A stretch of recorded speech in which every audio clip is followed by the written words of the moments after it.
Now, I work in a national park as a park ranger, and I remembered something that happened one evening. I'd went out near our station to drink my coffee.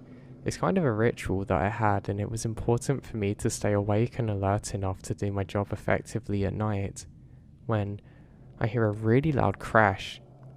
Now, not even 1 feet next to me, a huge boulder smashes into the ground. It scares me how close it is, and I jump back. Before I really have time to react to this, I hear somebody shouting at me, "Hey, watch out. The aliens are coming, man. The aliens are coming. You have to hide." And then I see somebody with a very long beard, very unkempt hair, a very old hat and clothes who sprints past me. He sprints so quick that I honestly don't think he's human for a second. Now, I stood there completely grounded. I want to say I was brave, but I just realized that this guy was probably trying to kill me with the rock. Within a second, I snap into life and I quickly get into the station, report what's just happened and call the police, and we send out our search party. Now, our party found absolutely nothing and nor did the police, so that crazy person could still be out there waiting to throw rocks at people's heads and kill them. I'm just glad that he missed me.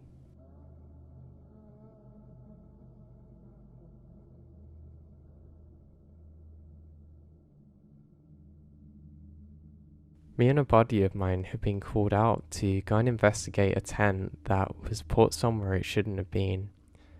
You're not supposed to camp in this part of our forest, and there was an old army green tent set up. We're almost there when my buddy stops and says, "Hey, can you hear that?" I say, "What?" I can then very faintly make out the sounds of somebody singing. The more and more I listen to it, it's children singing Ring-a-Ring of Hoses. It sounds like maybe 4 or 5 of them. They all have different voices. This goes on for about 2 minutes, very faintly. I turn on my flashlight and have a look around in all directions.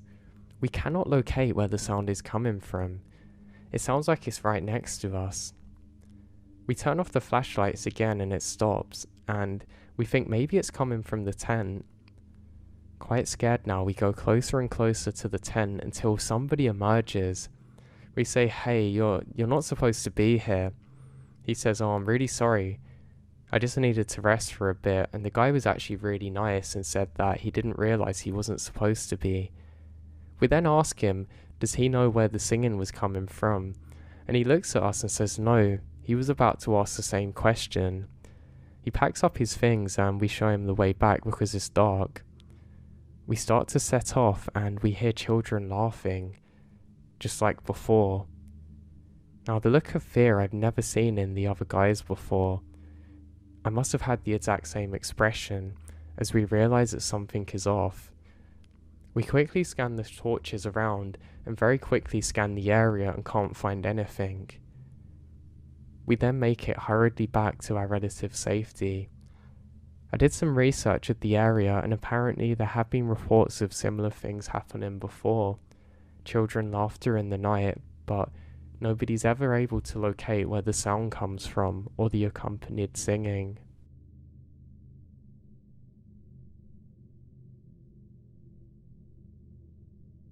This is not my story, but my father's of when he was a park ranger. He absolutely loves the job.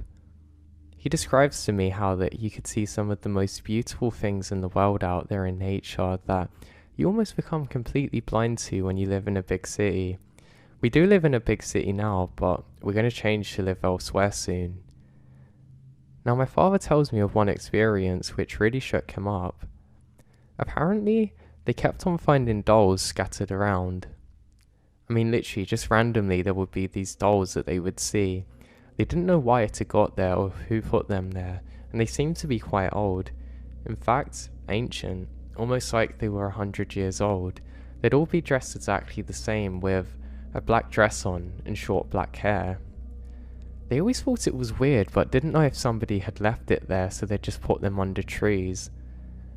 Now, my father had to survey a certain area for something that they were going to build, and he said that he had no problem doing this. Apparently it was such a beautiful day. There was beautiful red-coloured flowers at the ground where he was walking, and the sun was shining very high in the sky. He said he couldn't have felt better. There was a beautiful lake to his left and these gorgeous trees around him. He said, "This is it. This is what made it for me. Moments like this. No one around, but just the trees, breathing in the freshest air that you can and just forgetting about everything." Saying that most of the time that he was in these states, it was almost like meditation, and his mind could wander peacefully through the surroundings around him. He's making his way over to the area that he has to survey, and suddenly the beautiful scenic nature changes and a heavy feeling comes over him. He said he can't quite describe it, and he felt abnormally cold. He doesn't normally feel cold when he's out here. He decides to step into the sunlight, and weirdly, he feels the same. He knew something was off now, and he takes a few moments just to scan his horizon and figure out what's going on, but he can't find anything. Thinking this is very bizarre, he stops for even longer now and takes in a few deep breaths to calm himself when a blood-curdling scream makes his chest reverberate violently. Apparently it took a few seconds for him to come back to normal, and he said that he felt the blood leave his body.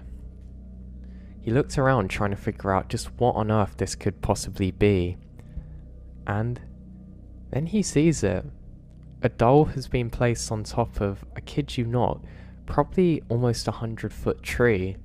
How on earth that got up there, my dad does not know. And the weirdest thing is that it's facing towards him. He then said that immediately he got out of there. He said that he had to jog away for so long that his legs were killing him, and he had to just keep on pounding to get enough adrenaline so he wouldn't feel it. He said that he went to explain it to some of the other guys, and somebody who had also seen the dolls looked pretty concerned and said he would go back to investigate with him. Now they get back to that exact same spot, and what do you know, the doll isn't there. But this isn't where it ends. There's another doll in another tree way too high up for it to possibly have been put there by anyone. They never could explain it. Now my dad also has another similar experience, which was very scary to him too. He said that it was only about a month after this incident happened. Now apparently, all of the dolls eventually just disappeared and they didn't know where they went or why. But apparently when a group of them was still doing some surveying, they heard that scream, the one that my father had before, and again, all of them stopped dead in their tracks. They can tell that it's coming from somewhere towards the water, but none of them want to go. One of them who has binoculars says that you've got to look at this. Tell me exactly what you see. And my dad looks through the binoculars and can't see it at first until my friend guides him there.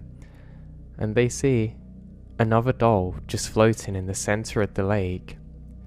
They actually decided to leave the area this time and vowed to not investigate the dolls, and they knew something was off. After this, they didn't have another sighting of one, and they never could solve exactly what it was. Now, for the last story from my father, it's a pretty creepy one.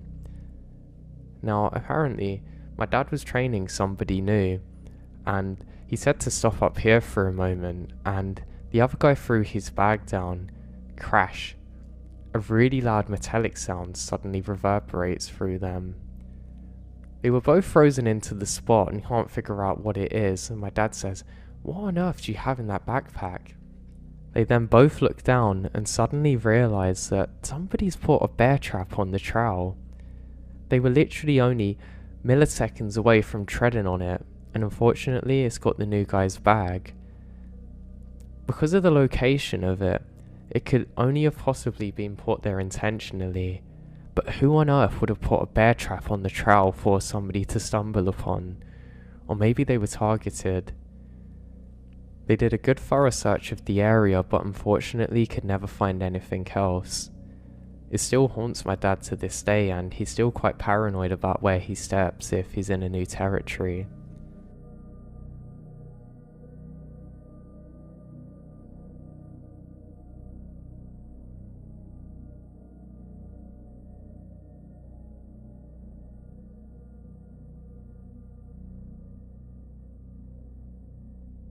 I've done lots of different things in my time, and I've kind of lived lots of different lives, I guess you could say. I'm always one who's up for adventure and trying new things that are different and unique to me, and I find those very exciting. I have landed a current career which I'm in and a job that I actually quite like. So is my wife too, which is great, but I didn't always do this job. I was talking to a new colleague at work and we got talking about what kind of jobs we're doing before, and it really got me thinking. Yes, of when I was a park ranger, the reason that you're all here listening to this. Well, for a few years after finishing my school, I didn't really know what I wanted to do, and there was a program that would send me to a different state. Long story short, I ended up staying there and I actually really like it. I'm actually still here today. After a couple of years of being in the state, I ended up signing up to become a park ranger. I actually had a few jobs though at the same time to get more money. I wanted to save up enough to be able to go to college, and luckily I was able to eventually, which is my career I have now. But at the time it seemed like worlds away, and I actually become a waiter. I hadn't done it before and the pay was not the best, but the good thing is we got lots and lots of tips and that was pretty cool. The problem with the job is that it's almost like if you did enough mistakes they would just get rid of you very quickly, but it was easy to do in a high-paced environment like this. Sometimes you literally couldn't even go to the bathroom, which I think was a bit ridiculous, but hey, it is what it is. I loved this job, and I really liked the environment. I remember when we'd wake up, there were some large animals like deers and things like that would always come up to where we were staying in the main facility. You actually had to be really careful of them sometimes, especially if it was their rut season when they were looking to reproduce, because the males would get very aggressive, and you had to be careful. The other problem too is tourists would always stop their cars and try and take pictures and stuff, but they were just kind of oblivious to the danger of it all. And yeah, it was actually really dangerous to be there, so you well and truly had to watch out. Now I didn't mind though, but like I said, the job didn't pay that much money, but it was very close to my other job which I absolutely loved, which was being the ranger. I found it good, but I almost feel like I was doing so much that I couldn't appreciate the things that I had around me. It's something I still have now, but it was almost like I was a spring compressed and I couldn't really appreciate everything for what it was. But as soon as I got out there doing my ranger job, I'd very quickly forget about the stresses of being a waiter, and that was good. I could also soon forget the fact that being a waiter wasn't a permanent thing. It was kind of like temporary for the time, and I knew that, just I couldn't convince my brain of it. So I head out on some of my normal patrols and everything's grand. There's lots of people out here that I actually become friends with, and I'd get some regulars there who would just hike the trails. It was a pretty cool place to go hiking if you ever get out to these kinds of places, and I'd really recommend it to people who haven't tried it yet. I remember though, there was some weird smell that none of us could seem to escape from. It was almost like sulphury, but kind of different, almost metallic at the same time. It's the kind of thing that was almost like sharp, and it would make your nose feel cold. It's pretty weird. I wasn't the first to discover it, but I wasn't the last, and I remember some other staff reported it too. Apparently this actually happened in other places and not far from the restaurant that I was waiting in. And I thought, you know what, this is a bit weird.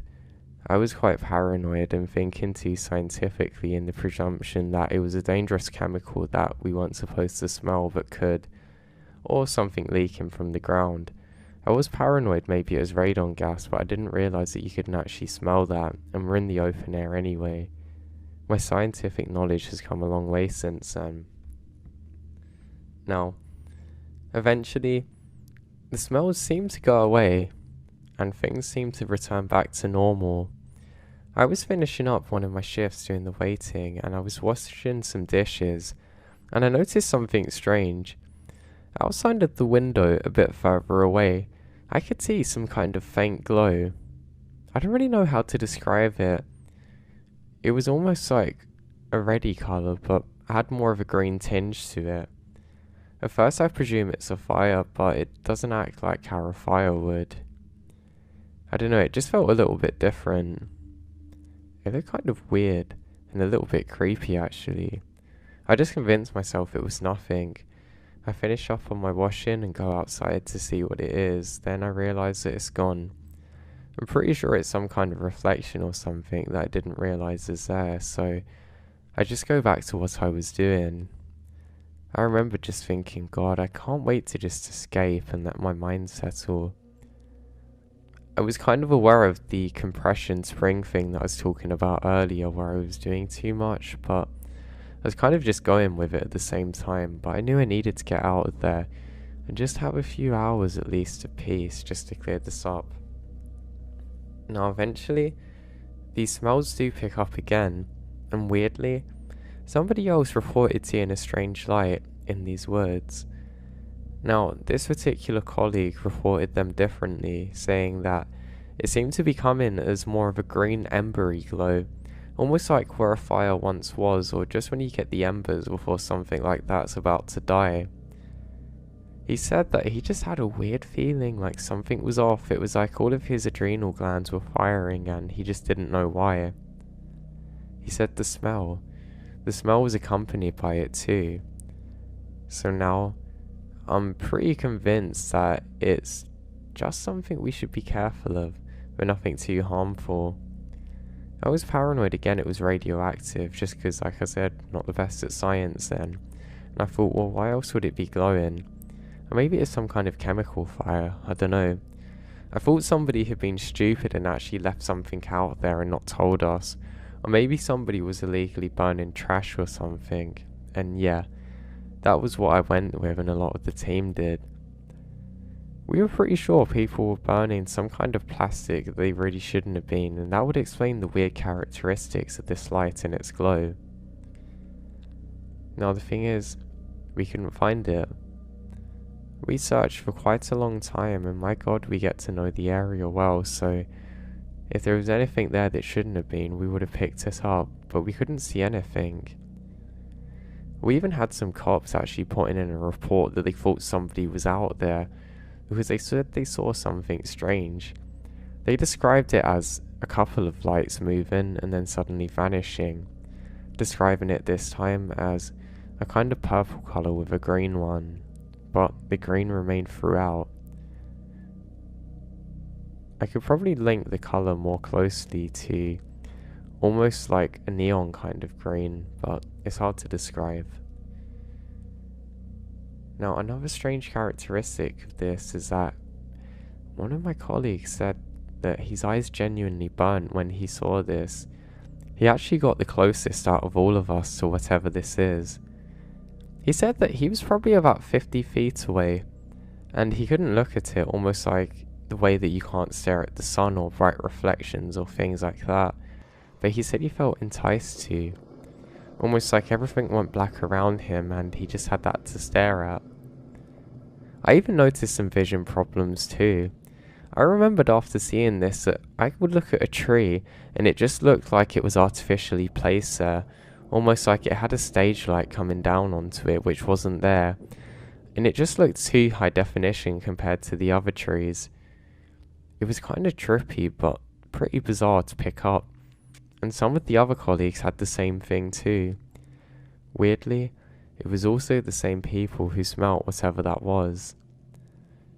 Now, in a weird way, I actually began looking towards having my night shifts because, well, I'm going to encounter something pretty cool out here. At least that's what I was telling myself. The sense and urge to have adventure was still quite strong at this point in my life, so I'm up for it. Didn't have a wife then, didn't have a kid, and not many responsibilities, and the world was absolutely my oyster at this moment in time. Now, what to do other than chase this thing? Well, nothing. So I set out. I made a commitment to myself that if I actually saw this thing and can get within touching distance, then I'm going to be the first. If my eyes hurt, then yeah, it's time to stop and go back, but I was ready. And then nothing. For the next 2 weeks straight, absolutely nothing happened. I actually grow more and more tired of trying to hunt this thing. It's kind of like the perfect anticlimax where that your motivation is going on a negative correlation, constantly spiraling down till you can't be bothered. And I couldn't be bothered.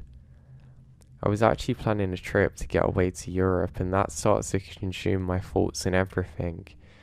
And I decide that I'm gonna think better if I'm not tired, and decide to plan it more in the day. So now I'm out there less in the dark anyway. So I'm doing my usual rounds, just investigating something that I needed to, and just going out, doing what we do, when I notice it. There's almost like a burning on my neck. It kind of feels like I'm getting a sunburn, and the smell has come back. I turn around slowly, and I see it, just for 1 second. Glowing almost too bright to be real, in a weird golden colour. Something is standing there raising its arms up to me. It doesn't really look like a person. It almost looks like it's wearing some kind of robes, but it doesn't have a head. I can describe them as white, but with gold detailing around the side, but it looks very alien. Almost like something which has come from a very wealthy thing, but not like anything on Earth, and something that's somehow spiritually higher than the rest of us. And then it vanished, almost like it was never there in the first place. I'm completely perplexed, trying to figure out what was that. I rub my eyes for a few seconds, and that's when I notice something really strange. I can still see the silhouette of this thing burned into my eyes while they go back to normal. Okay, that's really odd, I think. Something was definitely off about this situation. I'm pretty sure my head isn't powerful enough for me to imagine that, and I wasn't even thinking of it. Last time I checked, I'd never seen anything like this, so what was I seeing? I look around, and there's almost like a mist that's formed. It's kind of like an extremely light fog, but I can see it everywhere. Again, it's not just my vision going weird, because I can clearly see that it's not in all areas. So what was it? I decide to head back now. I ended up finishing the rest of my tasks, and I get into our base. I start talking during my lunch break and tell one of my colleagues about what happened. He said that he's seen something similar too. But what's more strange is that he said that he had seen this in a dream, which I think is really weird. I asked him to describe it, and he's pretty much describing literally exactly what I'd seen too. Now that's pretty creepy, I think. Or is it something higher up? We start to discuss all kinds of possible things, guardian angels and God knows what else, but I'm a little shaken. And I eventually get back into my car and drive home and forget about it and start another shift at the restaurant. Now when I'm doing the dishes this time, I can't help but look out of the window, and for a second I'm sure I see a green flash of light and then nothing. Now again, I think this is pretty bizarre, but I try not to think of it too much. I convince myself that I've been going too hard, pushing to the absolute max, and this is what's happened. My body's just gotten tired.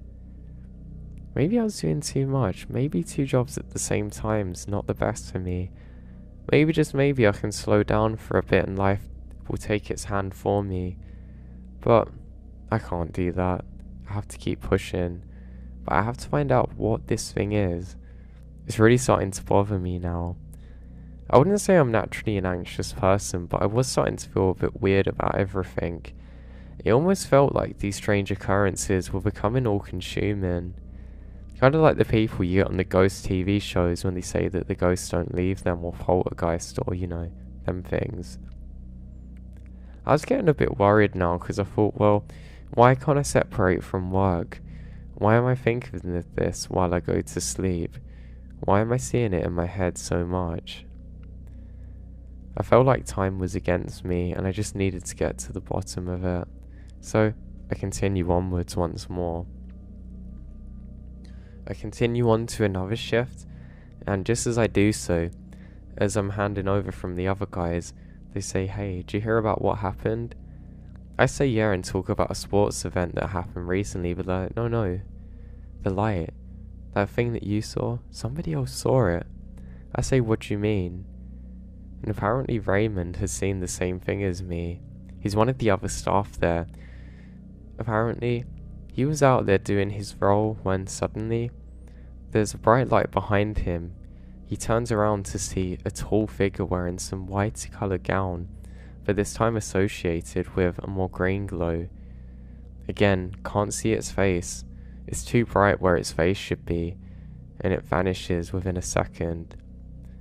Now, I was happy I wasn't the only one seeing this, but apparently my colleague had actually got really shaken up by this, and that's somebody who never seems to care about much of anything. Well, I think I really want to find out what this is now. All of us agreed to stay well back and call law enforcement because clearly, if we encounter this thing, it's something that we're definitely not trained to deal with and don't want to deal with in the first place. Now me on the other hand, I'm the adventurer. I want to be the cool one who can just go after things and not be scared. It's weird thinking back now on how my mind was at the time, but that was my mind, so if I've got to investigate, then I've got to investigate. So I set out, and I start doing my job. Now again, things are normal. The next 3 days, nothing really happens.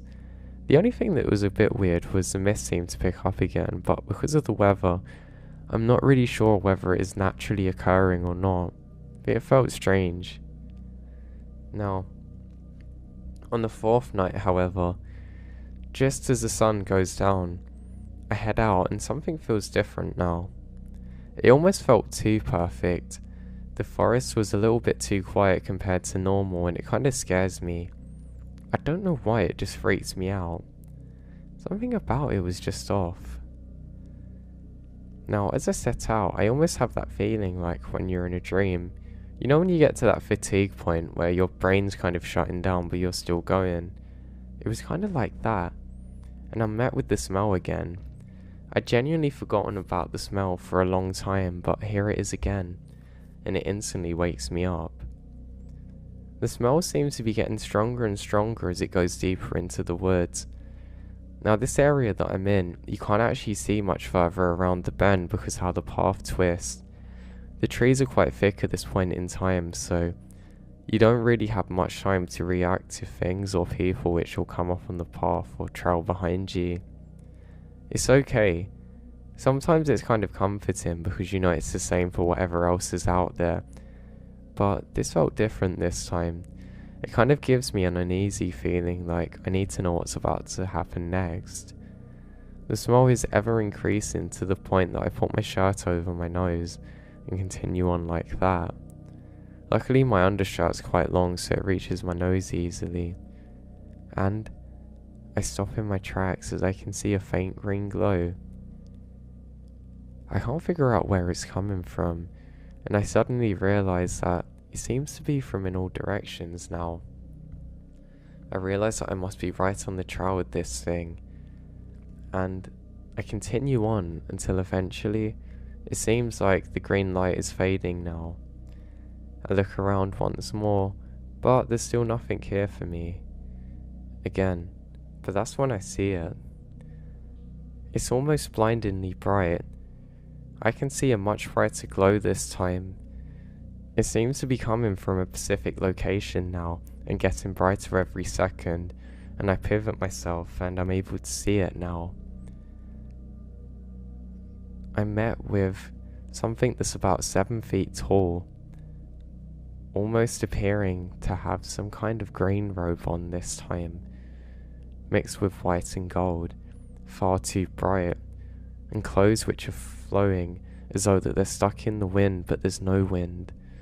The closer up towards whatever this thing's face is, the brighter it gets and the more my eyes hurt. It does this to the point that I can't make eye contact with whatever this is, if it does have eyes that is.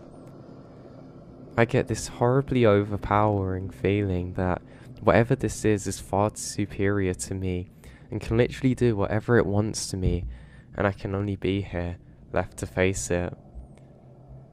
Now I don't know exactly how long that I was stood there for, but it gets to the point that I physically can't look at it, and I actually drop onto the ground trying to cover my eyes.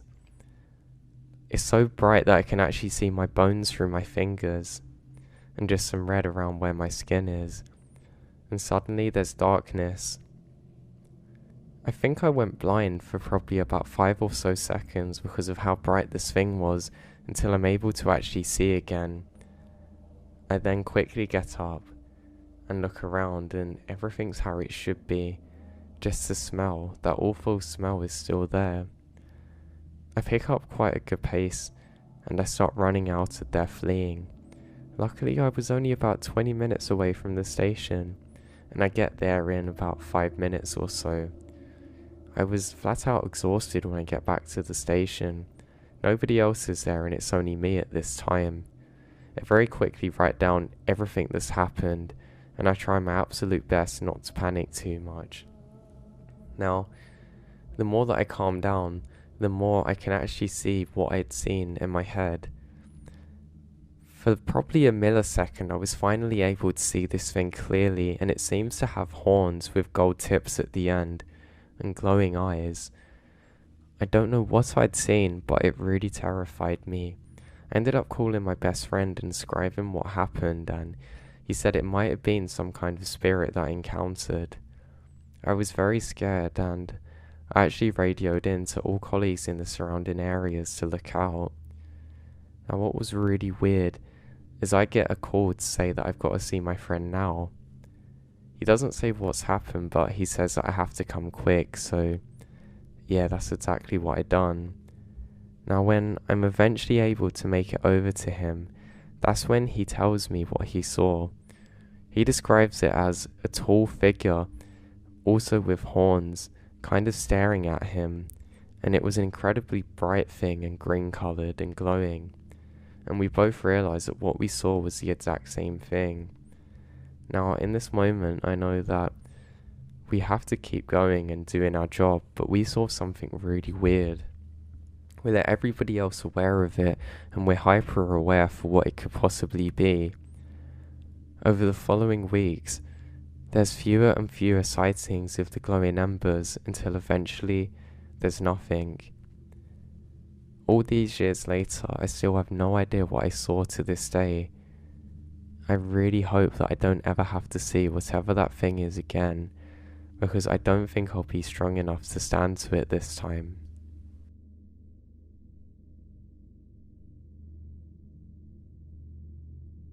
Now, in my later life, I ended up starting work as a ranger. Well, to be specific, I was on the fire lookouts most of the time, but with my job I had to alternate what I was doing. I'd like to share an experience from my past though that I haven't really been able to put my finger on. I've seen 1 or 2 strange things during my later life, but nothing really compared to this, and it's something that stayed with me. I never shared my experience with anyone because I was worried about being ridiculed, but I'd like to share it today. I'm somebody that used to go out into the woods a lot when I was younger. I used to do it more for fitness, to be honest. I found it was better if I could actually jog away from everyone because A, you wouldn't have to run into anyone, and B, I thought being out in the trees and with all the extra oxygen it's probably more healthy for me. And I've also done some research, well, at least I did at the time, to say that when you jog in the wild, you can also go across some better terrain, so apparently it's better conditioning and everything. Now, I didn't live very close to these areas, so I often had to hike over to them. It was okay though, I didn't have an issue with it. I found it to be a great time to clear my head. In fact, most of the times that I actually went jogging like this, it wasn't my original plan. It was instead something that kind of ended up just happening, you know. I'd go quite far, get close to where the forest started, and suddenly, I'd want to jog. And I did this on this particular day. Now, I decided not to jog immediately. Where I was, the terrain was pretty rough going, so I knew I was in prime area to twist my ankle. I'd actually done that before playing some sports, and it's never really been right. it can kind of go really weak suddenly. So if I was playing a sport and somebody tried to put a tackle in, I could suddenly fall to the ground and I didn't have much I could do about it. So with this in mind, I was being very cautious, just taking in everything. I thought I knew where I was going to, because I could see moss on the trees. Now I know that doesn't actually work really, but at the time I was convinced it would point north, so I kind of always thought I had a good sense of direction. The trees in this area are large and full of life, and that was a good thing. I was kind of walking across a hill at this point within the forest. It meant that if I fell, I could actually fall quite a long way down, and the trees also rose on my right side. So basically I didn't really want to jog here because I'm sure if I fell I'd get knocked out if I hit my head on a tree or who knows what. Now while walking, I noticed there's lots of wildlife around me that I haven't really noticed before. There's a few tiny birds that keep appearing on the track ahead of me, and they look pretty cool. I was worried that they were giant insects, but luckily it wasn't the case. For whatever reason, on this particular day, I decided not to jog immediately, or thereafter. I just decided that it's probably best if I walk and take in everything. I'm someone who likes to have deep thoughts. I realise now that I definitely overdid this and I was probably driving myself a bit insane with this process, but at the time it didn't really matter, because it was what worked for me. Now I didn't have that many good friends in my hometown. You had kind of like associates, I guess you would call them, but not the kind of people who would help you if you ever needed it. I had one friend, but he was pretty weird to be honest, and I was sort of aware of it at the time, but I wasn't able to actually leave him because there wasn't anyone else I could be friends with. I didn't realise this was stupid at the time, but it definitely was in the long run. I mean, pretty much all the time, all we would ever do is just go and watch a movie and order pizza. And there's nothing wrong with that, but when that's all you do, and you've also got someone talking rubbish about you behind your back, it can really throw you off. But I'm getting away from my story a bit much now. I come into another area where suddenly the sun pierces through and everything looks really beautiful. It was so bright it was kind of making the top of the trees appear white and the leaves almost transparent, which I thought was a really pretty thing. So I just continue on and take in the beauty of everything that's around me. I'm feeling pretty good at this point in time. Now, I come around the first bend and I realise that it levels off a little bit and I decide to start jogging. Now, I jog for a little while when suddenly I hear some people talking. I slow down to see who else is up here because I don't want to round a corner and run straight into somebody, but there seems to really be no one around. I can hear lots of people talking though. It sounds like about 6 or 7 or maybe 8, but I really can't make out a word they're saying. They're speaking alright, but I don't necessarily know what language it is. It's kind of like English, but different. I can imagine it's how English would sound to people that don't understand it. That's the best way I can describe it. I think, well, there's probably just a good old group of joggers out here, and I can't be bothered to go into them. Again, my aim with this was just isolation, which I know probably wasn't a good idea, but that's what I was looking for. All is going well, until suddenly, their tones of voice completely change and it sounds much more aggressive. I kid you not, I almost take my next step past the tree when I hear screaming. It really sounds like someone's being attacked or maybe even killed, and with that, I move in a flash. I guess the adrenaline and whatever hormones are associated with that take over, because I don't really have to think about what I'm doing. I keep running and running, and I almost come into a zone with it where I'm thinking of nothing else but putting as much ground between me and the people screaming as I possibly can. It really sounded like someone was being tortured. I'd never heard it before, but in this specific situation, I was certain that I just had. Now, I managed to run for about a good 4 or so minutes before I get tired. It's not easy to sprint, especially when you're not going in a straight line. I actually taste some blood and my lungs really burn at this point, and I know I have to slow down a bit. Stupidly, I brought headphones but not water, so obviously that wasn't a great idea. I ended up taking off the headphones and throwing them when they get kind of stuck around my neck. I never found them again. I was so scared though that I didn't care about ditching them like this. I thought it would make more sound, and I stop on a log that I can rest on. I remain diligently silent, yet nothing pierces the quietness around me. I start to relax a little and think, well, maybe somebody twisted their ankle or broke their leg. Yeah, it could just be that, I tell myself. I eventually think that I can hear somebody or something rushing through the trees now, and I decide to take cover. I don't call out and I don't want my presence to be known, so I quickly duck under a fallen tree. I kind of crouch over and hold my knees together, trying to keep my silhouette as low profile as possible. I'd heard about it on a military show, and I was trying to do this. Now the problem was I only had my shorts and stuff, so they could probably see me pretty easily. I wasn't really going to blend into the background that well, but it was better than nothing. Eventually I hear what sounds like somebody passing. Weirdly, it sounds like it passes straight ahead of me, but I don't see anything, and I think this is a little bit weird. I think maybe it's just some animal that was disturbed or being chased, so I think, well, I better press on now.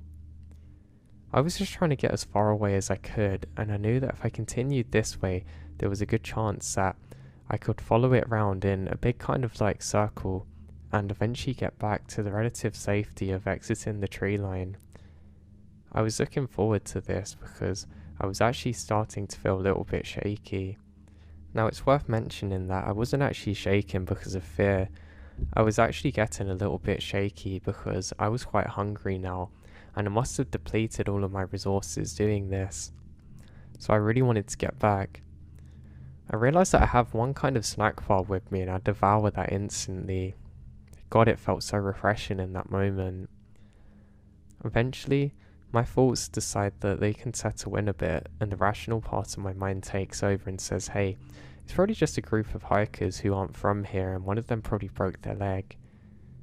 So I was constantly waiting to hear the sirens of an ambulance or something, just to put my fears to bed, but it didn't come, however.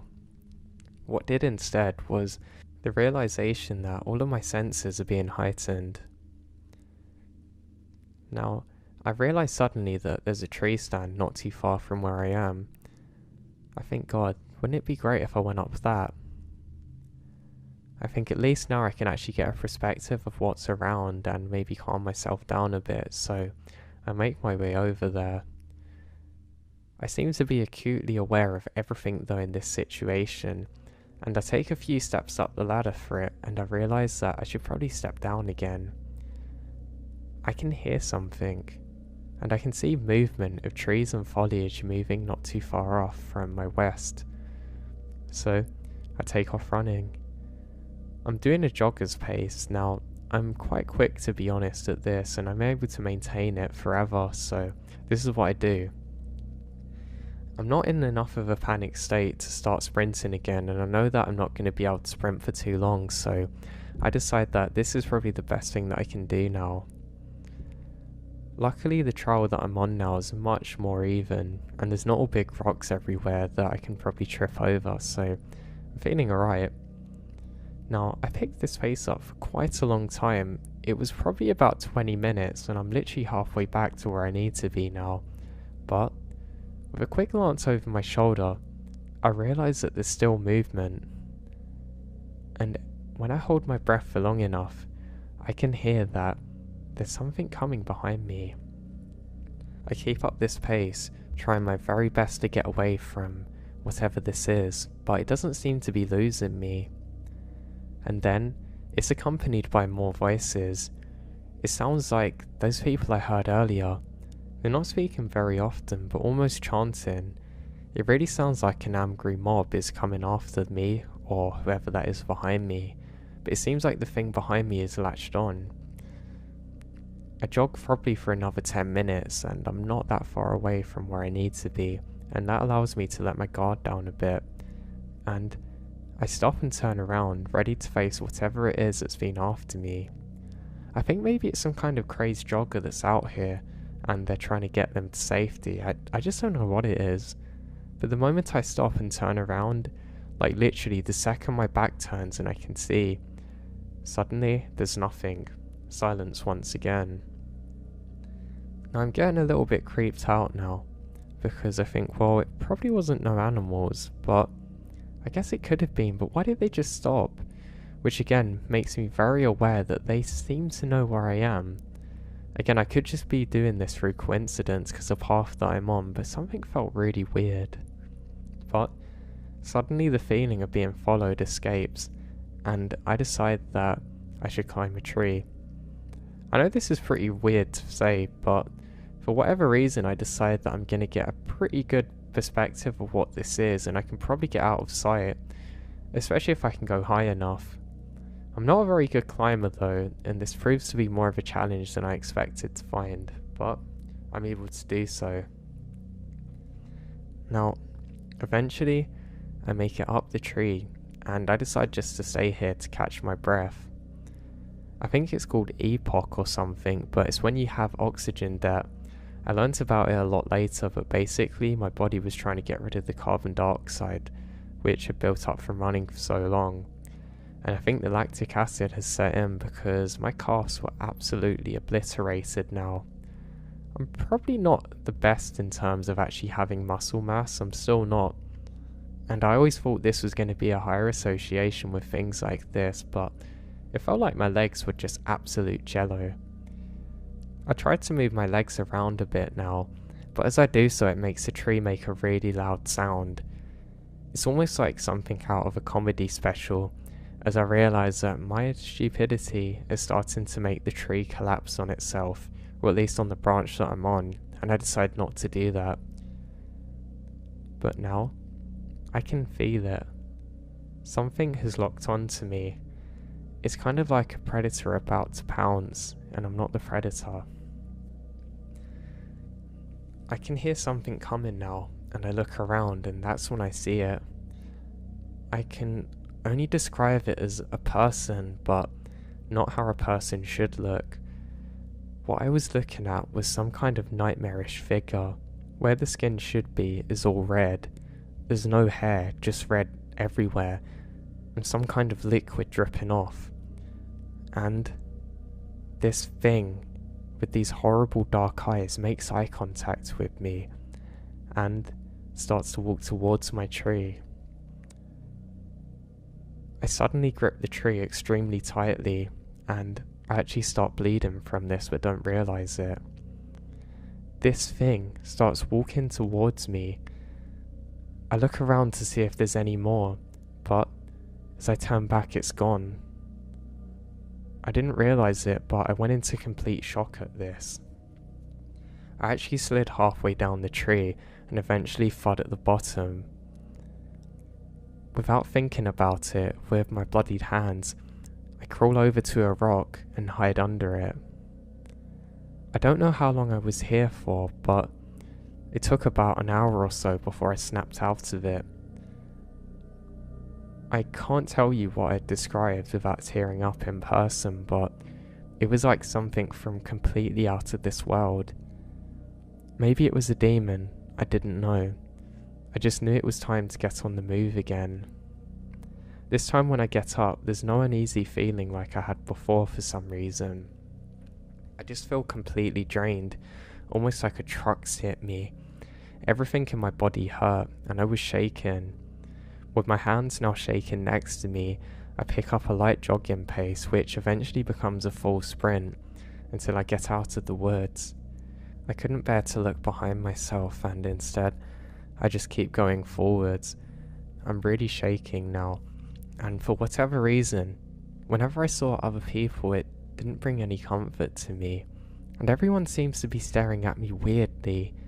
Something just feels extremely off, and I can't stop thinking of that thing that I've seen the whole journey back home. I feel extremely paranoid, and I don't like that every person that I pass is staring through me, almost like I'm a ghost. Eventually I make it back home, I go to wash my hands off in the bathroom, and I realise that my face is extremely pale, and I haven't been able to close my mouth. I look like I was on drugs or something. I managed to go down and make myself some food, and I eventually crash out on my bed and fall asleep. I woke up the following day, and everything's as it normally is, with my mum making me some breakfast.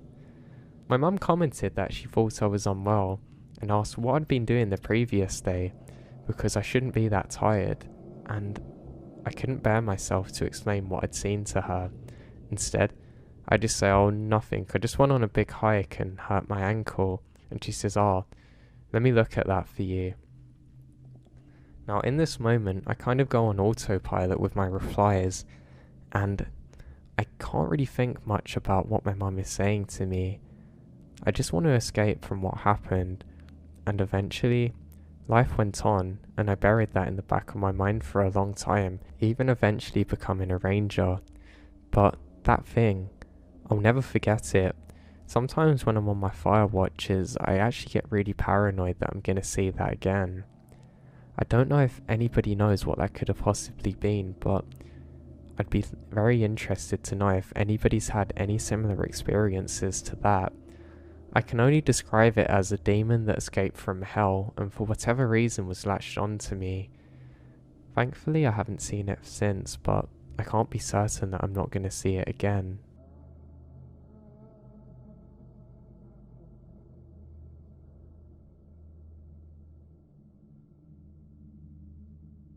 One of the weirdest stories that I've ever heard happened is not my own, but my father's. My father works as a forest service worker, and he had many weird encounters over his years. This one in particular gave me chills all throughout my childhood, and it made me constantly just question things. Now, I'll tell this exactly how my father's told me and how that he's wrote it down for me, so sit back and enjoy. I think it's truly bizarre. Now, to start out, everything's going pretty well in life. I'm happy and my wife is now pregnant. Now this is going to be our second child. We already had our other one who's about 1 now, and we're really excited to have a second. We had a boy and we were hoping for another girl. It turned out that we had another boy, but that was just as much joy into our lives. Those who haven't experienced parenthood don't understand how it changes your life sometimes, and how it changes your approach to taking risks. I know that I certainly had the same feeling too. Now where I was based at for my job, I didn't really encounter anything too heavy. I hadn't been working this role for that many years, and there was other more experienced guys out there. In fact, a lot of the time I'd actually get quite frustrated because I really truly wanted to do more, but I just wasn't able to. Sometimes there would be things that the other guys would know that I could do, and they would just rush off to do it before I had the chance to, and it was so frustrating. I enjoyed being out there, don't get me wrong, but I was kind of stuck doing more computer stuff and just, I guess, the boring things. Now, at this place, I knew that I could progress, but it was going to take years. They basically offered me all the training and everything, but my god, it was slow. The thing was, I was probably smarter than all of the people there, just not being given any opportunities that I needed to progress. It was almost like they'd given me this form, and it said everything I needed to do, but there were holes in it that they couldn't see, and it made me feel really uncomfortable. I was quite tempted to join the Navy. I actually wanted to become a Navy SEAL at the time. It wasn't really possible because of some of the injuries I had, but I know that if I really pushed myself, I probably could have overcome them. But the problem was, even sometimes when I was doing this job, even just hiking around and doing my normal things, I would have a pain that I couldn't seem to stop from the bottom of my foot. I actually still have issues with it today. I'm not quite sure why it started, but yeah, it's just something I get on with. So on this particular day, it was just the same. There was more exciting call-outs and things to go and do, but literally before I could even get to the radio to say I would do it, someone would say I'm on it and would already be up there with their coffee in their hand, taking the last sips of their coffee before flying on out the door and to go and have all the fun. Yeah, it kind of really sucked doing this, but I guess it gave me more time to think and just relax a bit. The problem is, if you're like me, that time very quickly lends to boredom. I started going through some of the records and some of the reports. I basically had to reorganize them because some people in this office area, they would just throw everything onto a desk and not do anything. They would only look for items if they needed it, which of course is a very stupid idea and wastes everyone's time, but back in my day I guess that's how it was. So I start reading through some reports. There was a few pretty creepy things on there. Some people would say that they had a feeling, like an intense feeling of fear that they couldn't describe, accompanied by a knocking on some of the trees. They were never able to locate the source of this sound and they thought it was just animals, but it came up quite often over the years. Then I heard a really strange one. Apparently there was a ranger that worked here and a lot of the other people thought that he was going crazy. I was reading a second-hand account of what had happened to him. Apparently something had spoke to him and told him the future. Weirdly though, when I looked back through another account, which was more recent than that one, some of the things that he said actually come true. And the person making the report actually noted that and how weird it was. Upon further investigation, it turned out that this person thought that he had spoke to beings or something. I don't know, kind of like aliens? They didn't describe it very well, just very vaguely. Now it seems like many of these cases were dismissed. There were other weird things too, like a Pacific area where you'd feel very hot, completely unnaturally to the point that you'd actually question if there was some kind of hot spring there, or something weird that shouldn't have been there, but again they could never find the source of it. The thing that made this even more bizarre is that eventually the plants and trees and everything in the area would start to die, so you basically knew for certain that something was definitely off there. Now I decided that I had to get out and do the very minimum just to not be in the office, and that's what I did. I remembered setting out and I was being a little bit more paranoid than normal. I think all these stories were just playing in my head. I remembered I kept thinking that I saw something walking through the tree line above ahead of me, always maintaining the higher ground. It kind of just trailed alongside me. It's really hard to describe, but was truly creepy. Now I don't know what it was, but I think it was some kind of large animal there. Not big enough to be a bear, but certainly weird. I did think maybe it was a hiker out there, but it wasn't possible. I thought that was bizarre. I remember thinking to myself that you've just learnt the power of human potential in the mind, and it was pretty scary to me. Now, life goes on. We probably get to about a month or 6 weeks in, and again, they're just not training me properly. It's kind of really annoying because they'll complain at me for doing something when it's exactly how somebody's told me to do it. And they'll say, oh no, just do it confidently. But then they'll say, why did you do that? And you'll explain that's how you were trained, and they wouldn't seem to listen, and it was kind of like a hostile group. I didn't end up staying there for too long, but I'll get to that later. So what do? Once again, get reserved to balancing the books and just doing the normal work.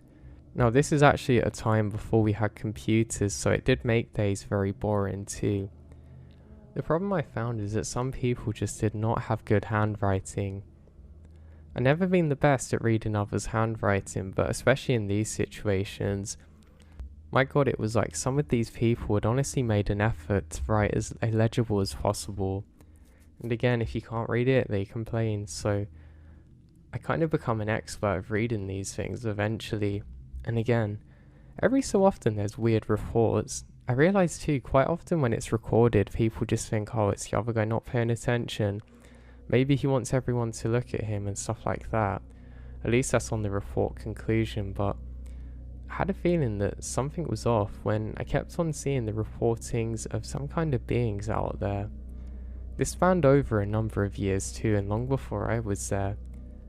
They all seemed to be described as relatively the same. They called them the forest walkers. Apparently they seemed to be quite tall, and they would walk in almost a weird limp motion. The weird thing is that they would be silent too, and if you approached them, weird things would happen. Some people said they felt almost like they were high. Others said that they would just know things they couldn't have otherwise and stuff like that. I don't know if I believe in the supernatural that much, or at least at the time I didn't, but I just considered that these were just things that happen when you've been out in the woods for too long by yourself. Now eventually as time increased, and I started complaining to the higher ups about the issues I was having, I started to get out more and do more interesting things. I even got to rescue a few people too, which is a really cool feeling. I don't know if you've ever experienced it before, but there's something so cool about knowing that you preserved human life. You stepped in and you made a big difference and impact for someone. It's not something I'd felt before in other jobs too, so I was quite happy. Now, as I go out for a patrol one evening, I remembered having a strange feeling that the air was different. There was almost some kind of metallic smell that I couldn't quite describe. I was concerned that I had some kind of illness or that I accidentally got something on my nose, but no matter how much I wipe my nose, I can't seem to get rid of the feeling. And there was almost some kind of static in the air. You know, like when you have static electric and just before you feel the buzz, it was kind of like that. Now that's when I feel something. I can tell something's looking at me and I stop to turn around and see what it is. And then I can make out some kind of figure. It's probably about 20 feet away. It's wearing kind of like a dark coloured robe, but when it gets closer it appears more white. It walks with a weird limp and I can't believe my eyes. I actually rub my eyes quickly, not sure for a second if I'm dreaming, and it's gone. Now I think this is pretty creepy. I want to figure out what this is, so filled with excitement I actually jogged towards where it was. Now I couldn't tell you too much else about it, but just that it completely vanished. I probably spent another hour myself actually searching the surrounding areas just to see if I could find something, anything there to explain what I'd just seen, but alas, I come up blank. There's nothing there but myself. Now I'm actually a little bit irritated because I don't want to seem stupid. I really don't want to become like one of the people whose stories I've read, probably to be dismissed later on the same way that I dismissed some of theirs. But currently, it seems like I'm going to have no option but for that to be the case for myself. Yeah, it sucked really. I go back eventually and tell them what happened. Now, no one believes me, which is what I expected, and they say, yeah, you're too junior to be going out there and investigating things like this. I was pretty fed up again. I come from a role before where I was very well respected, and honestly the way I was being treated was really annoying me. Now a few months go on, and it becomes winter, and the going gets a little bit more tough really. It was pretty cold out there. I mean, uncomfortably so for myself. Now, I remembered on one particular day, I can't tell you specifically what I was doing, I just remembered that I was out there, that I spotted something weird, I mean really bizarre. There were these small figures, kind of limping around in the woods, again silently. Now I can't believe what I'm seeing. They're probably about 5 feet tall now, and in more of a white coloured gown kind of thing. Like I said, I didn't know what this was. I thought maybe it was something from Halloween, like decorations people put out there. And I actually wasn't too scared now. I was convinced that this wasn't actually a real thing or threat or danger, so I decided to sit back and very slowly follow these things. Now I didn't look behind myself, so there could have been more, but these things just kept on marching on, kind of down the path for a good 10 minutes longer.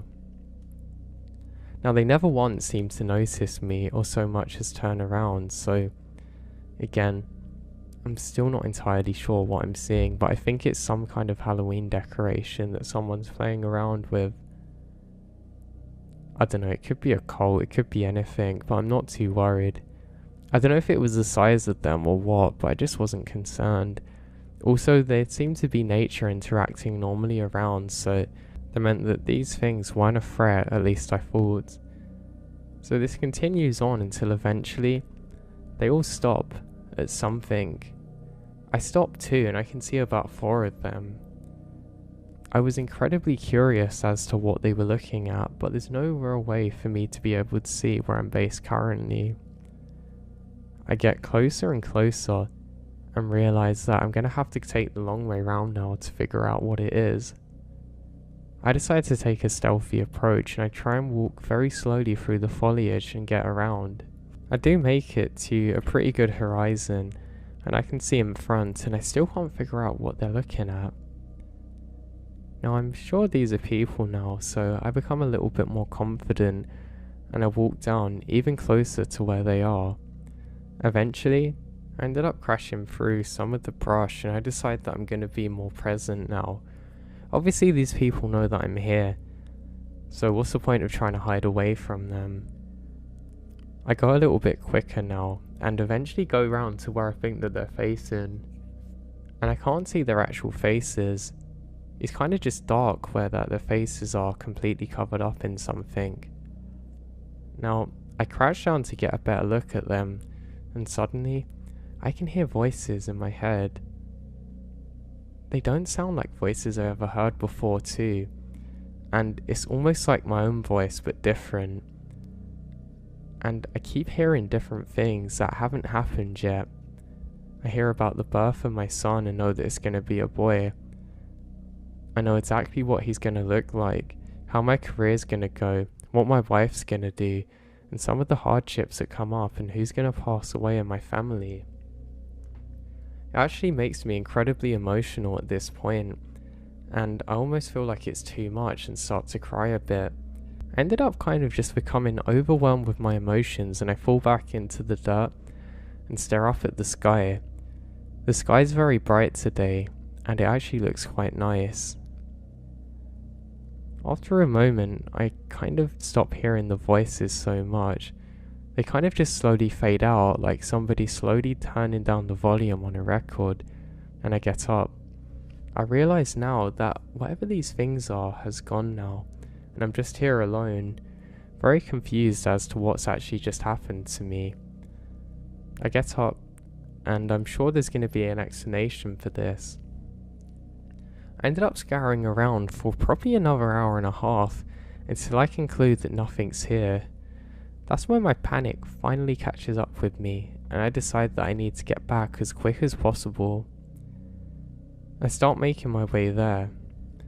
I eventually get back to the station and immediately write down my report. I didn't speak to anybody else about what had happened, and that's when I'm confused. I suddenly realised that what I was reading was very similar to some of the reports of what had happened years before.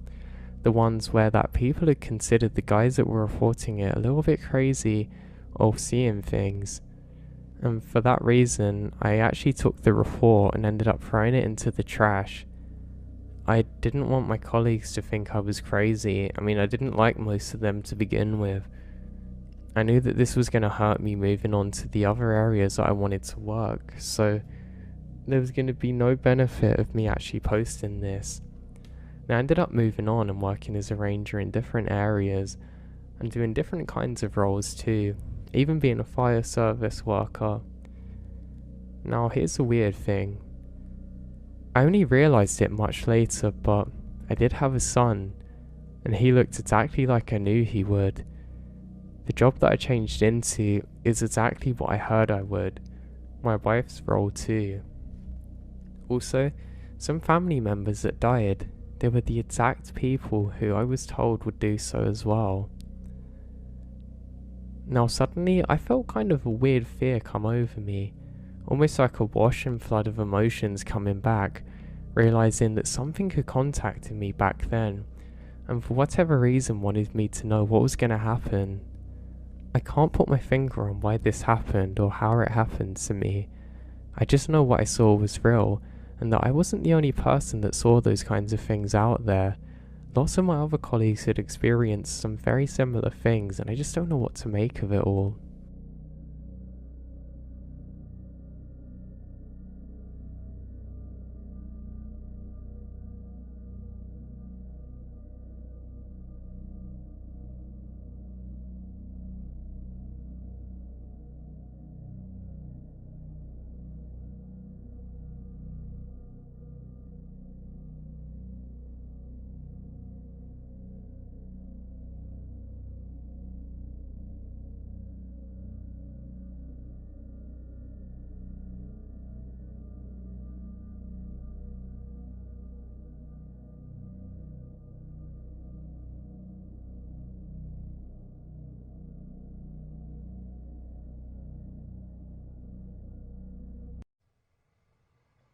So I'd like to take you all back to a rather strange encounter that happened during my childhood.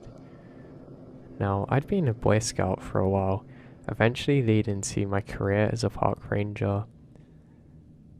Now, it's a career that I loved, and in fact I still love.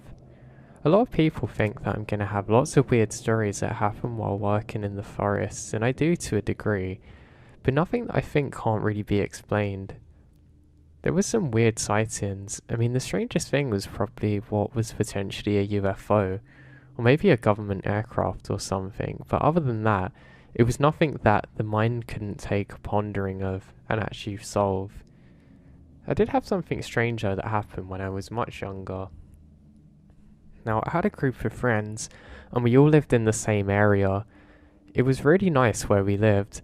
I mean, this was back in the day, quite a while ago now, where that you would often have to meet up with your friends and you didn't have cell phones or anything like that.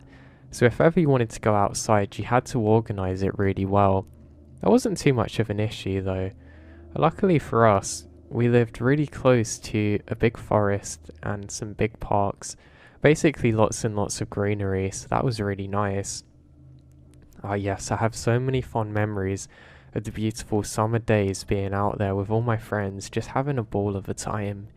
It was really beautiful, and to be honest, I wish I could go back there. Since a lot of us have gone different routes, and to be honest, my friends just got into drinking. I don't know why. My friends especially become really hooked on the idea of going to one specific bar, and that was it. It was quite literally all that they would do too, so I actually found it incredibly boring. I mean, gosh, there's so much more out there in the world and so much more life to live, but for them, it was, yeah, let's just get stuck here and let's not do anything else. And I found that quite boring. I actually found that for me, myself, and with my other friend, we would actually go to other places which were much more further afield. It was a lot more interesting because of that. But when we'd want to meet up anyway, luckily we'd be very close to the big park that led to the forest, so sometimes we'd play baseball and things like that in the fields, but we'd always get bored and go further on. Now, I remember one very strange day. So we were going through the woods at night.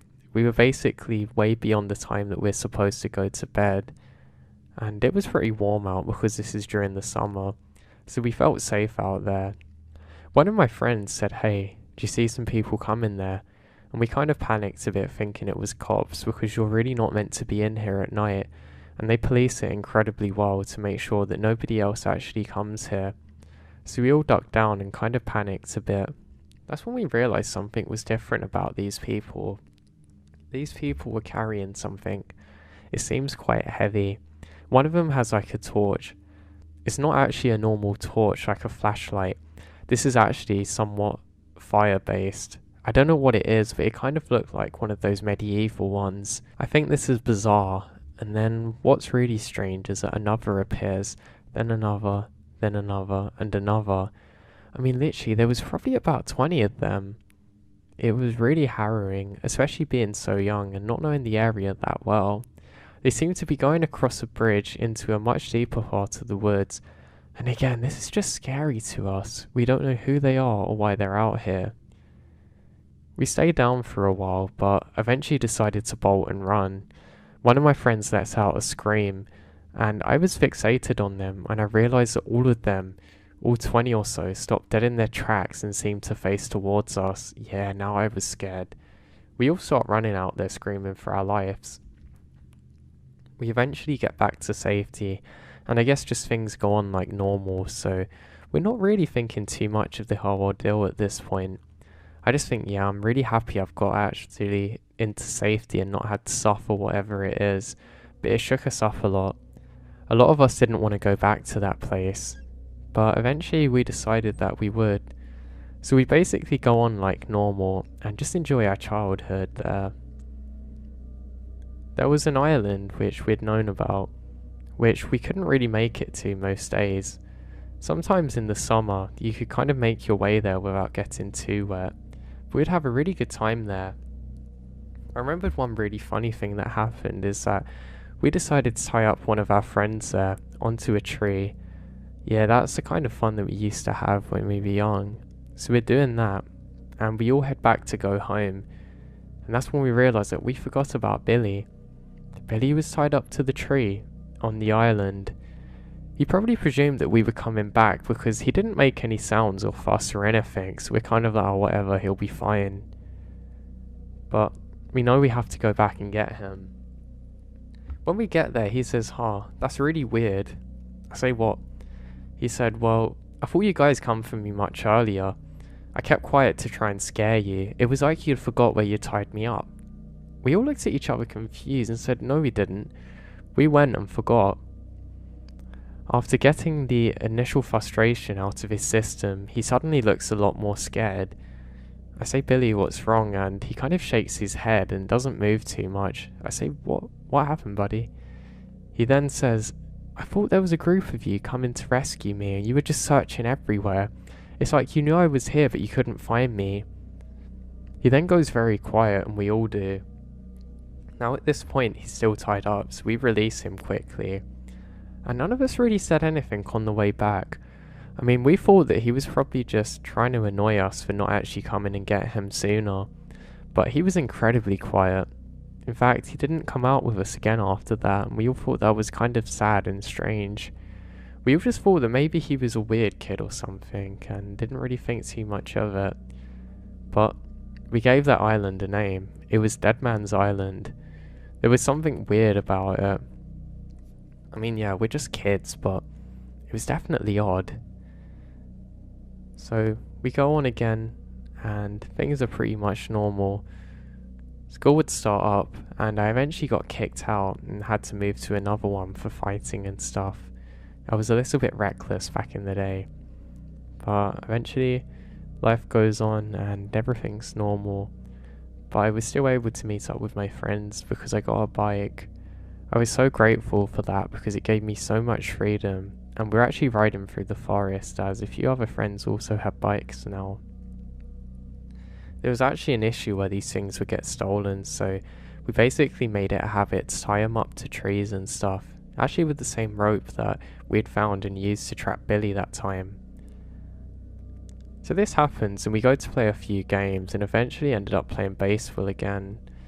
There was a small clearing which we really liked and we'd all basically play it there together and just would have a good time generally. So we head back and we realise that our rope is gone. What's really bizarre is that all of our bikes are there. And someone says, come on Billy, as a joke, because he wasn't there, but kind of joked that he'd actually done it himself, but no one was there. We think this is weird because why didn't they take the bikes? We think maybe we just missed them and they were about to, and we agree not to take our bikes here again. Now it's probably a mistake because it was a really good way for you to cover ground quickly if you needed to. But honestly, we never really encountered another soul out here, so that was definitely a strange thing. But life goes on, but it did get a little bit more weird however. There were reports in my community. It was quite a small and close-knit one, so word would spread around quickly. This is before the time that you had Facebook groups and things like that, but every so often there would be sightings of people doing strange things out here in the woods. Now, because it was like that game where somebody says a word, then it changes and changes and changes again, so you never knew what to believe. But there were reports of people out here acting really weird. I mean, animals going missing, blood trails that would lead to basically nowhere, and other really weird things like that. So that was definitely odd. Every so often, my cousin too would swear that he could hear terrifying screaming coming from deep in these woods, and guess what? Absolutely nobody around to have made it. Yeah, it was really, really weird. I well and truly didn't like it. And it all seemed to be coming from Dead Man's Island. So what we decided to do was to go and explore it one day, just to figure out what was going on. We were young and naive, so we were convinced that ghosts were out here. Now, every time that we come to the island, something would feel odd. I couldn't quite explain it. It just felt like there was a presence there, like you weren't alone. And that made us more and more convinced of this place actually being haunted. Now, that was further rectified when we realised that there was a cross there. It was obviously makeshift, but it was covered in like tar or God knows what. It was truly filthy and truly disgusting. It just looked really weird. I just didn't like it whatsoever. It was creepy. In fact, thinking back on it, it probably should have never been there in the first place. Now, over the following months, we come back here again. Nothing ever really happened until one day I spotted something. It was a cross, but it had been burned. Somebody had clearly set fire to it, but it was actually tied up into a tree, and there was a small silver pendant on it. It was obviously melted from the fire, but I thought that was odd. This isn't like the kind of things that people around here would do, especially not without explanation or reason for it. I really didn't like it. It kind of made me feel quite sick actually. But again, I was young, so I thought, oh, whatever. I didn't even tell my friends about this one. So we keep on playing, and we decided that there's something we can do. Something nobody's thought of before. So my friend comes over saying, guys, get this. Why don't we camp out here? Nobody's going to know we're here. We can stay out late and we can see the ghosts. My friend actually had an army tent too, which would have been big enough for all of us to stay in. That was kind of cool. We think, why not? But how are we going to do it? Our parents would absolutely never let us go out here, especially not alone and at night. So that was odd. Now, eventually we come up with a plan. One of my friend's parents were going for the weekend, and he basically said, we can pretend to stay over here. Then we can find out what's happened here. We can camp on the island, and there's going to be no one to say that we can or can't do it. Yes, that was it. The plan was set. The night was decided that we're going to camp here. Now, at the time, none of us thought to bring weapons or anything. So the day comes and we have the tent ready and a few sandwiches as our supplies. So we start going closer to the water, and we suddenly realise that we're not going to be able to get across there without getting absolutely everything wet. So we decide the best thing we can do is have a search around for a while and just look to see if there's somewhere that we can set up camp, just to wait out all of this madness and weirdness. So that's what we do. It took quite a lot of searching, but eventually we get there. A really good ridge where we have such a good view of this place, and we set up camp. We actually concealed it incredibly well. I honestly think the army would have actually been proud of how we did this. I mean, even when we went off to do other things, we'd really struggled to find it, and we'd have to call out to each other. And eventually it starts to get dark, and that's when we notice the first weird thing. There's a light somewhere in the distance. It looks like a campfire or something, but we can't tell exactly what it is. Now this was there for quite a while and doesn't seem to go out. We were watching it, and every so often it would go dark for a second, then would appear to be light again, almost as if somebody walked straight out over it, which is the first signs that we're not alone out here. However, we decided that this is probably just, people camping out in the woods. Maybe they were homeless, I don't know. We decided to stay quiet, which was definitely a good idea, and it slowly becomes nightfall.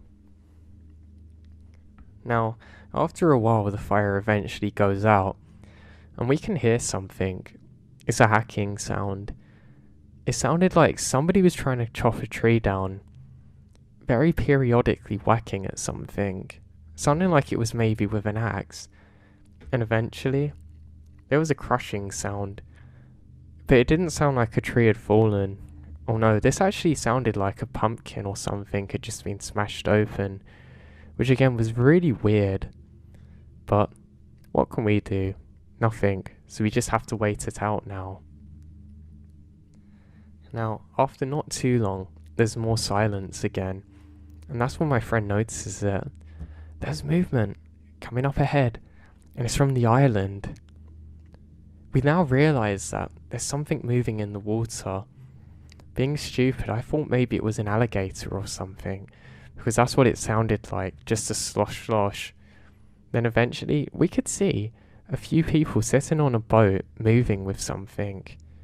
Someone was rowing very carefully, obviously trying not to make much sound. We were convinced that whatever this thing is a ghost, and we've found it, alright. Wow, I just couldn't believe the day had finally come. And then, we hear dragging, and something is getting dragged onto the island, then held up. There's about 4 of them. This happens for a while, and we can hear kind of like a chopping sound, but as though it's not being made with an axe like earlier. Instead, this one's being made with something much smaller. But again, I just cannot figure out what the sound is, or who could have been making it. So I sat there basically dumbfounded trying to figure out what this is, when I see it. There's something dressed in all white, which I can only possibly put down as a ghost, stands there and raises its hands up, and it stays there for about 10 minutes not moving. I was so scared, and so was everybody else as we're watching this. And then it turns and goes on to the other side of the island out of sight. Now that's really weird. None of us have ever seen anything like this before, and we know that we've seen something paranormal, and that we should probably be careful here. None of us are able to make a move. We're literally just stuck there for what feels like an absolute eternity. Now, after not too long of waiting here, we realise something. None of us seem brave enough to actually move and investigate what's happened. We decide that we're going to have to wait until the following day to figure it out, which again isn't like us because we're all very brave. Not one of us got an ounce of sleep that night, and we packed up things, and none of us felt confident enough to actually go and investigate what had happened. So what do? Not much. We ended up just going back, and everything's like normal, and we continue on with our lives. Until eventually, something sparked our interest, and we decided to go back again. The spark was here, and it became a flame, and we head over to the island. Luckily, we're able to wade through the water without it being too deep, and there's a disgusting smell. It really smelled tremendously bad. It smelled like somebody set off 1,000 stink bombs or something in my nose. It was like that. And there's lots of flies and things around. We searched the island, but we can't find why it smells so bad. So again, we just decide to leave. I mean, even as inquisitive kids, the smell was so bad that we really know we can't wait here. So instead, we decide to turn back, and everything starts to go back to normal, it feels like. Until then, my mom tells me that we're not allowed to go out at night any longer.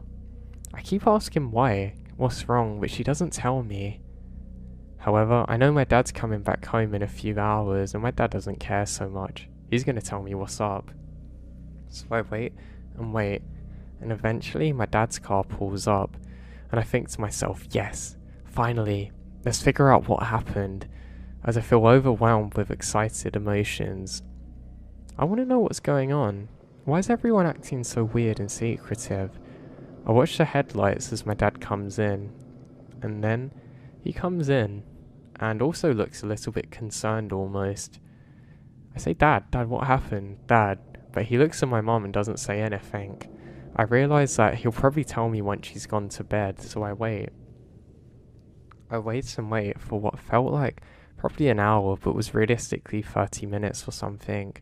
And my dad finally relents and says, son, don't go out there at night again. I say, why is that, Dad? And the words that he said to me, I can still remember like they happened yesterday. They found a body on there. He didn't need to say anything else to me. I really felt worried by what I'd seen and what I'd heard. Immediately, I was put straight back to that previous situation, with all my emotions running through my veins so powerfully. I knew that if I sold what had happened, I would never be allowed out again. They didn't even know we'd camped there, let alone I hadn't gone to the sleepover, so I said nothing. Even to this day, it kind of still haunts me.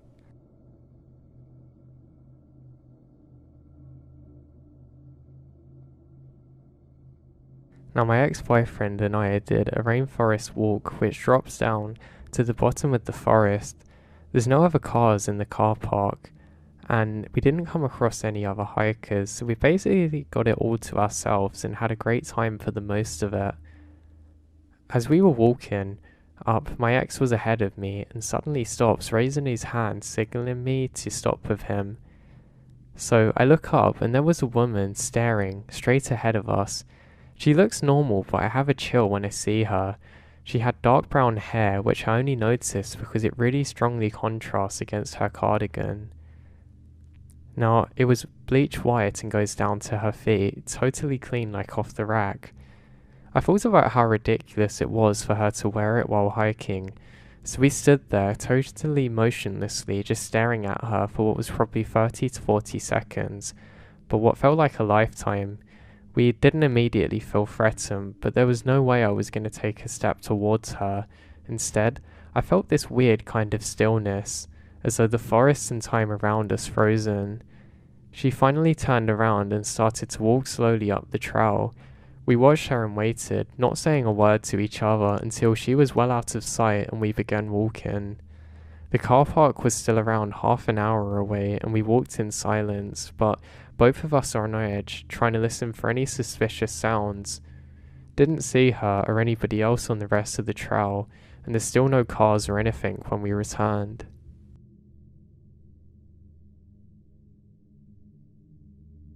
So my friend and I went to a holiday party about a year back, and we had an early morning meeting for a volunteer event the following day.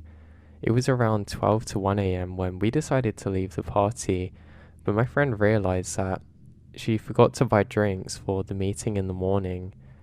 Not wanting her to have to wake up early in the morning, I offered to drive her to a nearby grocery store that happened to be open late. On the way there, we realized that it was super quiet and that there wasn't any other cars around, which is pretty typical if it wouldn't have been on a weekday. Now it was a Saturday, and usually Saturdays are busy until 3 a.m. in our city. Nonetheless, we drove on and reached the store. As we drove in, we saw a lady literally appear seemingly out of nowhere, dancing around in a very free-looking way. I don't really know how to describe her outfit other than almost pirate-like. There were pieces of clothing hanging off of her outfit and her face was pale white with dark but neat eye makeup, and her hair looked as though it may have been having really big dreadlocks or something, but with feathers or whatnot tied in. We quickly pulled into the parking lot, well away from her, and practically sprinted into the store. We look back and she's gone. I'm not sure if this matters, but I figured that I would include the ambience of the store as well, in a cross-dimensional experience almost. The lights were constantly flickering, and when we first walk in, there was some couple who were middle-aged, and I think it was a woman who was pregnant if I remembered correctly, whispering to seemingly the only employee. When they spotted us, they stopped talking and watched us walk down the juice aisle. Needless to say, my friend said that she changed her mind and wanted to leave. When we first stepped out, we both happened to look to our left and saw the woman from earlier still standing at the opposite end of the parking lot. We immediately booked it to the car, get in and lock the doors. But I tried to start it and it won't start. I just bought a car a couple of weeks prior from a dealership, and the car had never had any issues with this, which was weird. Luckily, after a couple of turns of the key, my car started and we left. In my rearview mirror, I see an entity dance towards my car, but it was almost as though that she was sprinting because she was moving so quickly towards us. We eventually get out of there and made it back to the hill towards our homes. It was as though every single car that shouldn't have been on the other side of the hill suddenly appeared and everything's as busy as usual. It was almost like we just drove into another dimension where everything was different and weird. I still have no idea exactly who or what we saw, but I know very well that there was no way that we could have experienced this in the normal world. If anybody has any idea what it could have been, I would really appreciate it.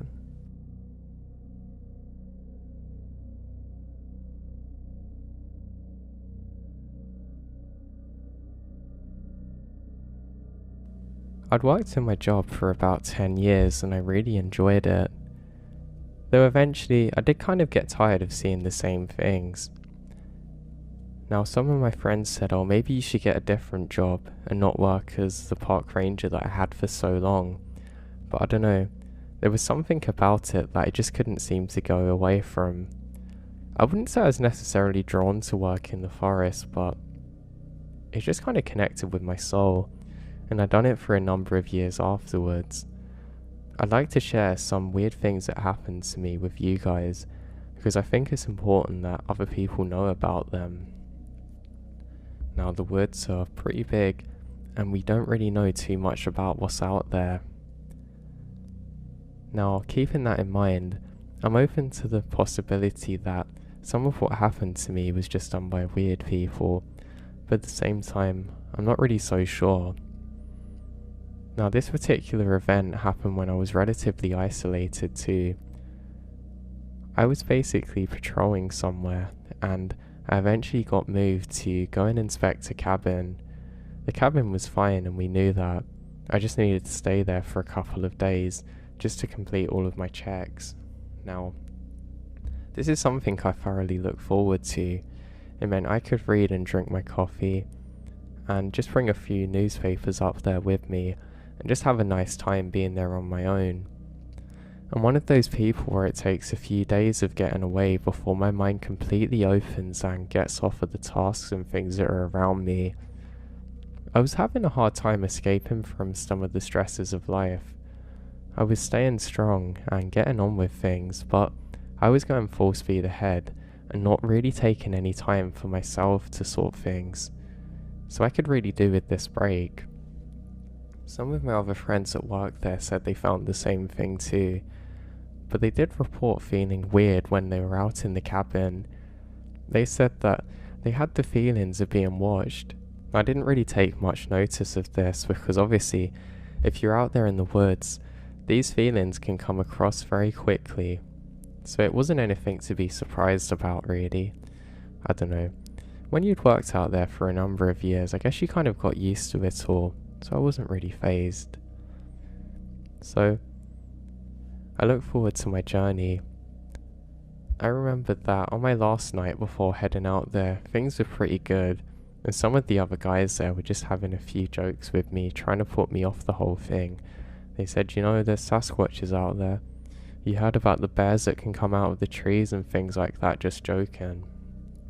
I didn't let it bother me though, and I said my goodbyes and set out. I remembered going home that day. I felt pretty comfortable and happy knowing that there was good things ahead of me.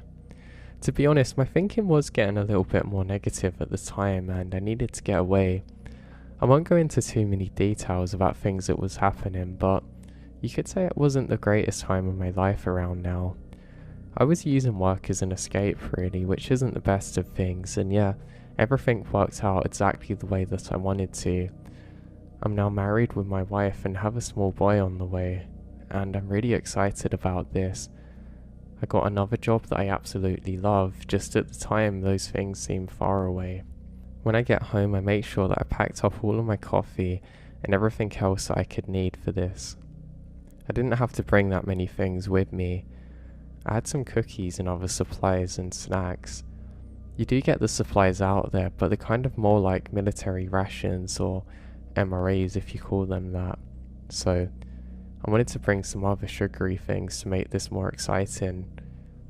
The cabin actually has a fridge and it's relatively well stocked, but sometimes the fridge will go out, and that's going to be annoying because you're going to have a very hungry few day tenor there, which I was trying to avoid happening to me. I remember driving over from the gas station. I actually took the wrong turn and go back to the normal place that I work, forgetting instinctively that I was supposed to be in the cabin, and I turn around. One of the rangers waves me away and pretended that he was saluting me like I was going on a military mission I wasn't coming back from. I did it back. I didn't really think much of it.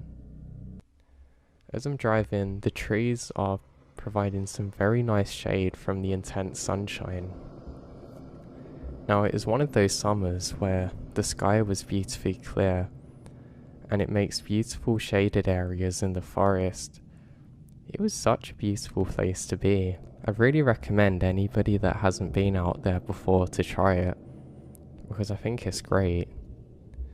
So, I continue on my drive, and there's some insects that are getting into my little truck, and this is annoying. One of them I couldn't get out for the life of me. I'm not sure whether it is a mosquito or what, because I was concentrating on the road, but God was it annoying. I actually had my shirt off trying to bat it, but then I realised that I couldn't put my shirt back on again, and it was actually quite funny. Nobody really knows about this. This is the first time I've told people about this specific detail. Now, eventually I managed to get to where I have to park up, and I dismount. I still don't know what insect had actually got into my truck. I just figure out that hopefully, after a couple of days of being locked in there, it will die. Or worse, it will have children, then I've got a new problem. But I'll worry about it later. So I get my box of things and everything, and I start walking down there. Now again, the trees are absolutely wonderful. I feel really at peace and happy. There's almost like every direction that I look in, there's nature all around me. And I couldn't feel more happy. I'm honestly beaming at this point. You can see the high rock formations all around me, and it looks incredible. It honestly looks like it's something out of a film. And I'll take my way across a bridge with a stream that once ran. Closer to the winter months, there'll actually be more water through this, but it's just become so dry that there's nothing there. Sometimes I wonder how the trees stay so strong and lavish, but they do. Now, after probably about 2 hours of hiking and seeing lots of dragonflies and other beautiful insects, I eventually make it to the cabin, and it looks pretty dusty. It looks like it's been coated by a sandstorm or something. It's a bit annoying because it means the other people that were there before didn't actually make any effort or progress to clean it off, and I find that quite annoying. It doesn't take any effort whatsoever for people to be courteous to each other and to make our lives easier, but hey, here I am. Now, I remember the first weird thing I saw is a turtle shell. There are no turtles that should be around here, but why is there a shell here? I thought maybe one of the other workers or hikers had left it here, but I don't know. Seems pretty weird. It was hollowed out too, which was especially strange. No skeleton or anything. So, I put the key in the door, pop my things down and make my way inside.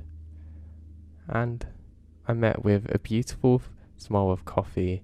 Not bad coffee, but some unopened ones that people have left around, and other little presents for me to find.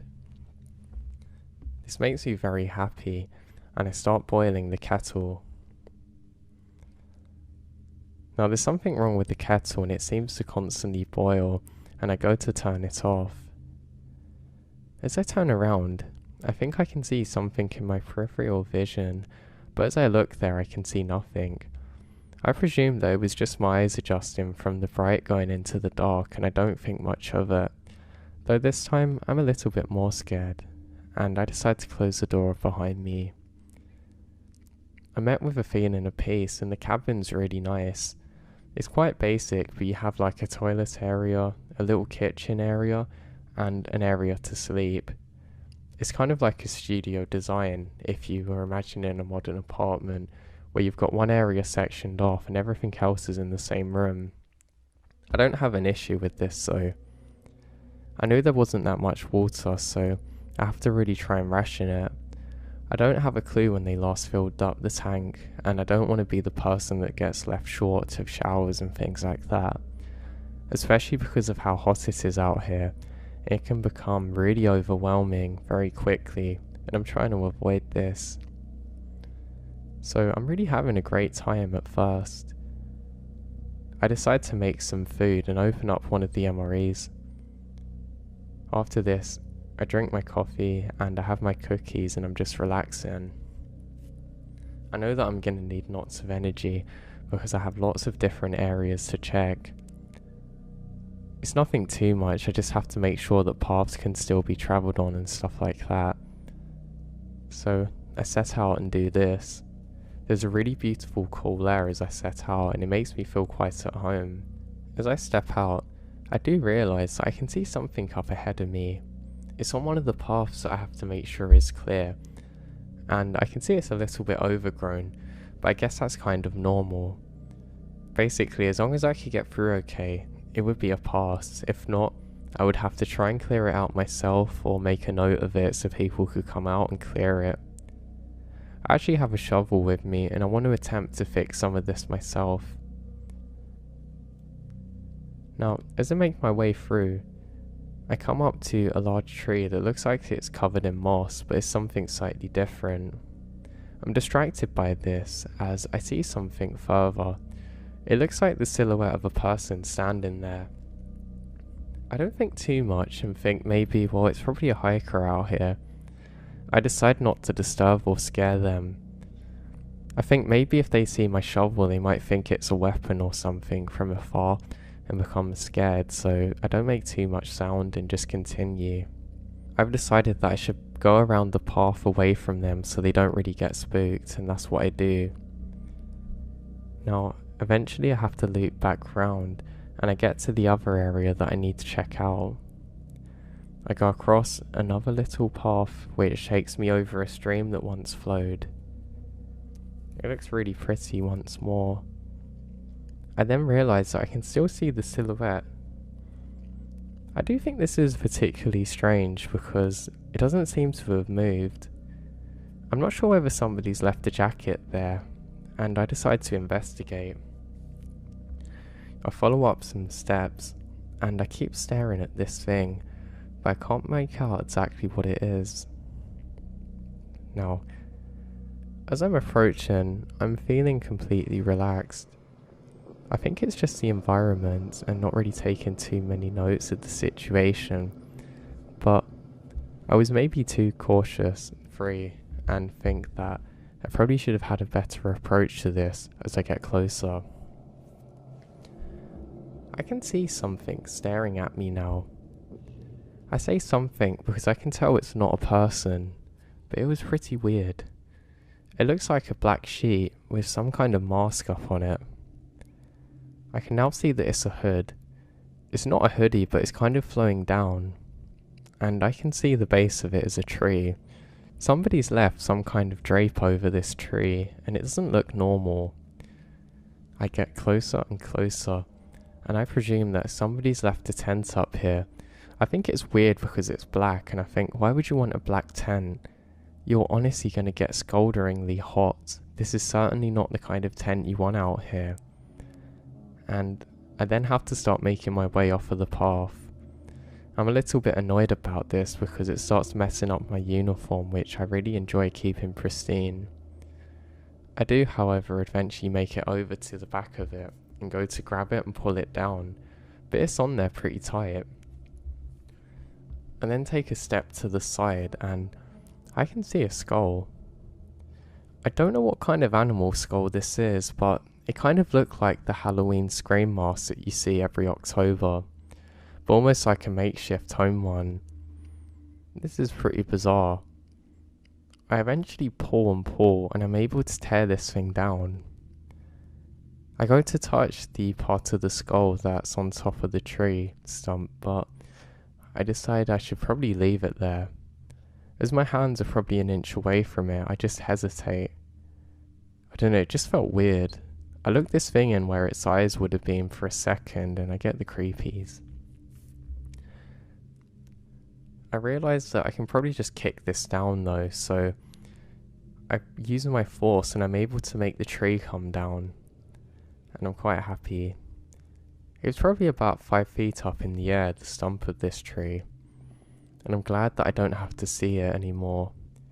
The last thing I want to do is forget it's there, then have an absolutely horrifying moment as I make eye contact with this thing again in the dead of night or something. But that's pretty weird. That shouldn't really be there. I presume that maybe somebody's done it for Halloween, but this is in nowhere near to October. I don't know, maybe it's been there for a while, but I think this is odd. I take a few looks around and I can't see anybody or anything else. I just remembered that my hands felt very sticky too. It was almost like tree sapling, but somewhat different. It wasn't like this thing was glued up here, but it was certainly odd. I look around in all directions, trying to see if anything else is out here, but I can't see anything now. I don't think there's anybody hiding away too, but I do really think this is especially weird. It's the first time in my career actually that I've ever encountered something weird to this degree. I decide it's probably nothing and say to myself aloud, come on, you're the ranger here, let's get on with it. And I continue about my way. I go up some steps and start clearing another path. I start shoveling, and as I'm doing so, dirt is getting stuck to my hands because of whatever kind of sticky substance is on that robe thing that I pulled down, or that tent. It's actually quite disgusting. I'm usually not that creeped out by things like this, but it really makes me feel weird. I decide that I should probably head back now, and I start doing so. Now, I'm not really proud of this, but I actually didn't do some of the surveying and clearing I was supposed to do for the rest of the day. I don't know, it was almost like something clicked in my head and I just couldn't do it. I kind of gone transitioning from being in the moment to being a little bit more cautious of everything, almost thinking more in philosophy about why was this here, what could it have meant. I head back and put the shovel down outside, and I go in and start washing my hands. I really struggled to get this stuff off, but I'm eventually able to do so. Then I notice annoyingly that I've used up quite a lot of my water to do this. I decide that I should wrap up my shovel in bandage so that way I don't have to touch it again, and make sure that I wear gloves if I investigate anything similar. So, I actually use the rest of the evening just to listen to music on the radio and try and relax. There was something about hearing that voice in the cabin that really calmed me down. I actually have the door open now because it's so hot, and I just relaxed really. Yeah, I had more of a job to do, but in this moment I was a little frightened really. This goes on for the rest of the evening, and eventually it's time to get some sleep. I close the door, have the bandage on the shovel now, leaving it ajar to the door, and go out. I take one last scan of the perimeter and head back in again. I put my stuff to the side and decide to keep a knife near where I'm sleeping now.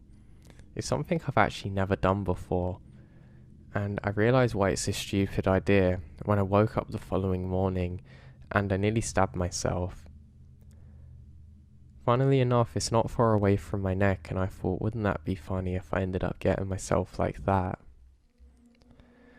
I radio in my findings from the following day, and I actually lied about what had happened and just said everything was normal, and I make myself another cup of coffee. The cup of coffee is kind of like my morning debrief with myself, where I plan out what I need to do for the following day, what I could do differently and what I could do better, and for today, it's to not get freaked out so easily by small things. That's what I say to myself. I do some positive affirmations and I get ready to head out again. Now what's weird about this morning is that there's kind of a mist that's settled. It's not fog, but almost like a morning dew. But I haven't seen it out here before, and it makes the whole place seem a little bit Halloweeny and scary. I go to look for the shovel, and I can't find it. I look exactly where I placed it the following night, and I realise that it's nowhere to be found. No issues, so I probably simply misplaced it, I say to myself. I press on now, looking all over for this thing, but I can't seem to locate it. Okay, that's certainly weird. Again, I don't think too much of it and presume that, I was tired. I probably just forgot it somewhere. And I head out.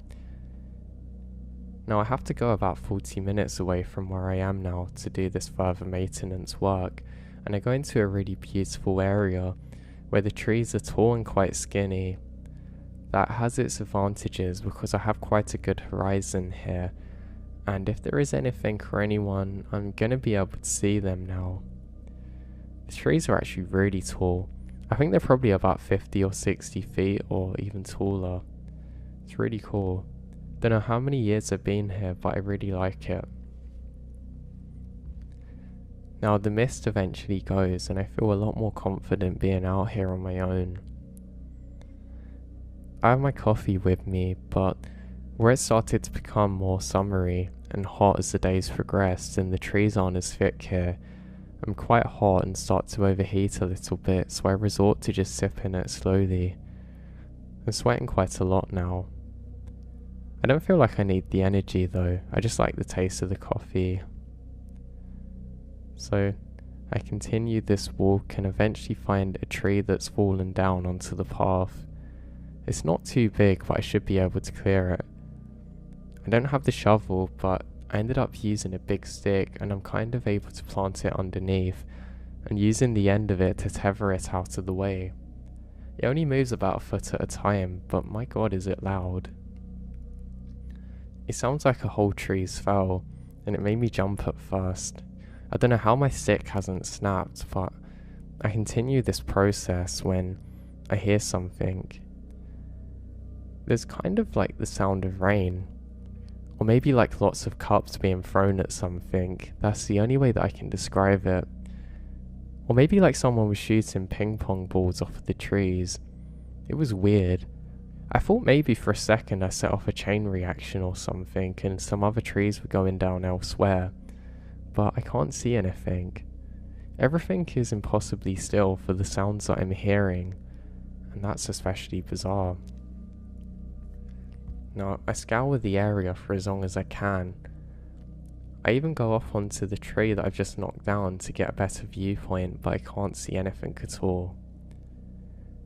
This happens for about 4 minutes before slowly fading out, similar to how the sounds of rain slowly go off into the distance as the clouds go away.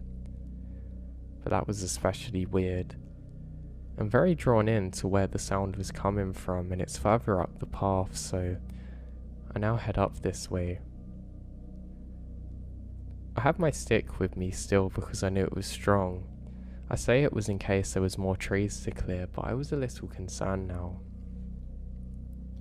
As I'm walking, I see movement now up the hill through the trees again. It's weird, it almost looked like something was kind of floating through the trees.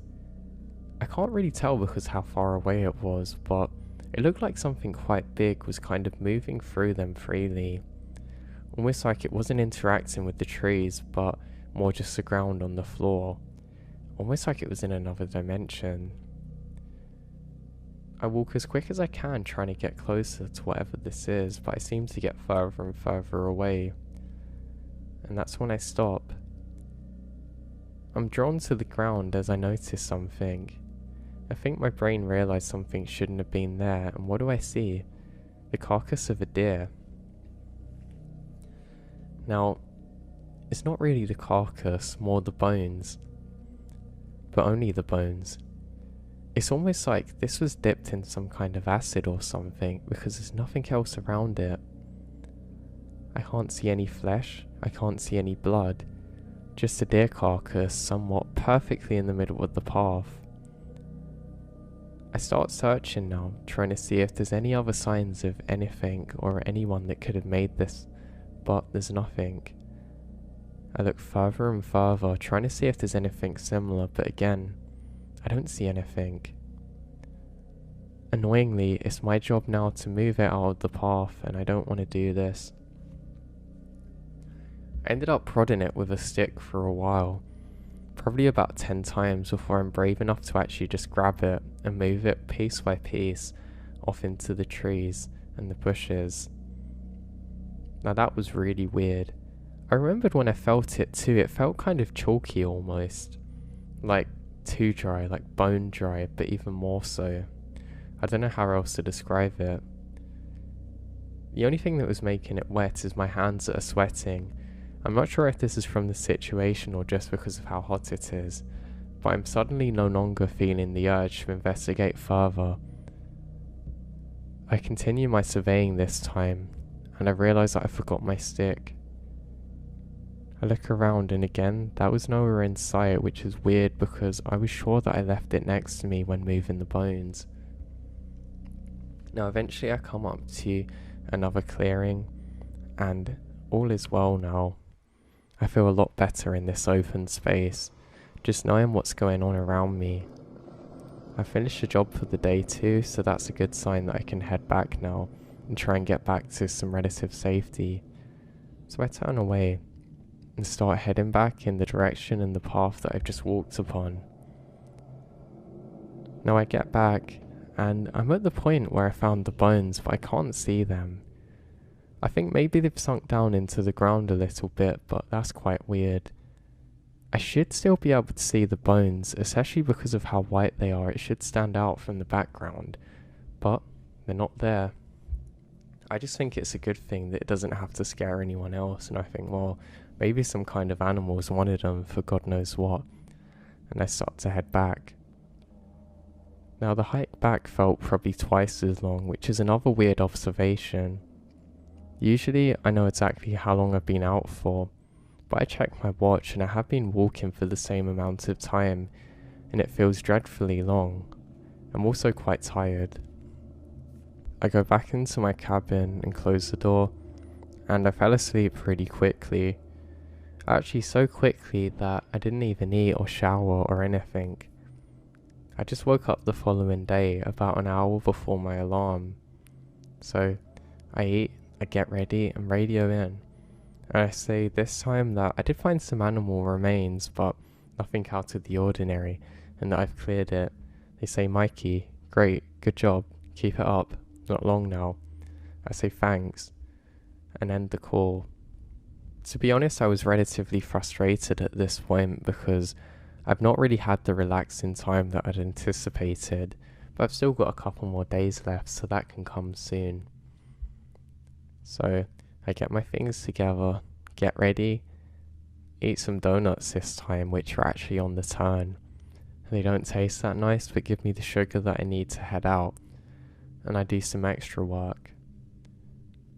Now, as I set out this time, I have to survey another area and make sure that there's been no fires here or anything. Apparently this particular area is quite susceptible to having forest fires, and we just have to make sure that there's nothing that could potentially be causing it. It could be trash that people have left behind or illegal dumping. Believe it or not, people will actually dump things out here. How they get this far out, I don't know, but they'll bury things. But the problem is, it makes methane and other gases that are very combustible. And we have fires that are deep out here and quite hard to tackle. So I'm walking down the path, and in this area the trees are also quite long and thin, but the good thing about it is that it lets you see miles around almost, or at least 500 meters in any direction, so I'm feeling safe now. To be honest, it's quite overgrown again, and a lot of the bushes probably come up to half of my height. It's okay, it just makes it a little bit uncomfortable to trek through, but that's fine. Now, I get to the area that I need to survey, and I can't see anything there out of the ordinary. I do notice how the trees have suddenly got much darker now, and it almost looks like nightfall in this particular area. But that's not an issue, it just means that it's going to be a lot more cooler there, and it's going to be a lot nicer for me. So, on I go, much more braver than the last couple of days now, and I feel comfortable. So I'm mostly done now, and I take a few rests. I'm drinking water, and my canteen's actually running a little bit low. Normally this means I should just head back because dehydration is going to be really dangerous out here. But I continue onwards. I see a beautiful bird in this moment that I haven't seen before, and it distracts me from everything. I've never seen this kind before. It almost looks like a green parrot, but it's a little bit different. I notice it's interesting because in all my years of working there I've never seen it before, but that's fine. Now, I take a seat and I look up and notice something odd. It kind of looks like an owl at the top of a tree. It's quite high up, but it's a very weird shape. It almost looks like a dinosaur to me, and I think it's odd. I can also see partly through it, which I think is really bizarre. It's probably about 100 meters away, and really difficult to spot, but I do. I get out my binoculars, and I can't really focus on it that well. I know it's a bird, but it's really difficult to see exactly what kind of bird, and curiosity gets the better of me. When I was younger, I used to love going bird watching and looking out for animals like this, so I decided that I should investigate. The good thing is, it's on the path that I'm on, so I basically just have to follow it in a straight line to get to it, and that's exactly what I do. Now I get closer and closer, until I realise something odd. This is no bird, at least not no living one. Whatever this is, has died up there, and I'm looking at the bones. But again, there's no flesh at this, there's no blood, there's nothing. What only appears to be the skull and a few bones of something up the tree. How it was all held together, I'll never know, but I think this is really weird. I take out the binoculars and look even closer this time, and I soon realise that what I'm looking at looks identical to the remains that I'd found before. Now that's really odd. How on earth any animal or anything could have got up there is beyond me. It almost looks like you'd need a drone or helicopter to take it up there. It's really creepy to see. It wasn't moving though, it almost looked like the head of a totem pole with how perfectly it was stuck there. Wait, wow, am I getting scared now? I almost felt like I was in something's area and land, and it being up there was a sign that I wasn't supposed to be here. I try and mark down the exact location where I am, but I can't be too sure because I'm a little worried now. I decide to just forget about it and continue on the path and do the last parts of my surveying. I did these very quickly this time, and nothing out of the ordinary up here. I take a few seconds before I can actually turn around because I don't want to. I'm expecting to see something standing on the path staring dead at me in my eyes, but I have to be brave and turn back. I don't want to be stuck out here as nightfall comes. I turn around and there's nothing. I breathe out a deep sigh of relief and I start on the path and make my way forward. Now, I look towards where the tree is and it's still up there. It hasn't moved an inch, but I feel like my mind has miles away from the situation. I actually couldn't look at it other than that quick glance. I resorted to jogging past where the tree is. It's probably about 6 feet off of the trail, but I can't be sure again because I didn't take long enough to figure out exactly how close it was. I ended up jogging until I realised I have to stop because my eyes are starting to go a bit weird. Now, I start walking and I get to the other area where I can finish off my job for the day. The good thing about being out here usually is that you can finish the day pretty early most days and do what you want afterwards, but for me in this situation it wasn't a good thing. I'm walking as I notice some leaves fall and I get back to my cabin. Now back to my sanction and safety. It's the most relieved I've ever been to get back there in the time that I've been out. I decide that I need a sheltered day. I get in, I lock the door, close all the windows, and just have a relax. I fell asleep for about 2 or 3 hours and wake up again. I'm very dehydrated. I realise that after I'd been to the toilet and start drinking lots of water. I have a cold shower now to try and wake myself up. I finished writing up the reports of my day and findings. I actually decided to include it this time too. I thought something definitely wasn't adding up here, and it could have been chance that all these animal remains were out here, but I think it's very weird how there was no flesh and blood on any of it. I don't know what kind of animal or creature could be capable of that, but I know it certainly wasn't a hunter, because A, they're not allowed out here, and B, how on earth could they have possibly got it up there without us realizing? I don't know, but I guess I don't really want to know. I remembered that I couldn't even focus on reading, which was my attempt at getaways in situations like this. I just stare at pictures of some of the couple of days old newspapers. I'm not really sure what to do. Funnily enough, I actually started doing a crossword and it calmed me down a lot. I think probably all of my brain was being used, probably the parts that aren't normally used from being in dangerous situations, and it made me fly through that thing. Or maybe it was a distraction of it all, and escaping, I don't know. But I eventually drift off asleep. I wake up again and the sunlight hits my face, almost aggressively, and I wake up once more before my alarm clock.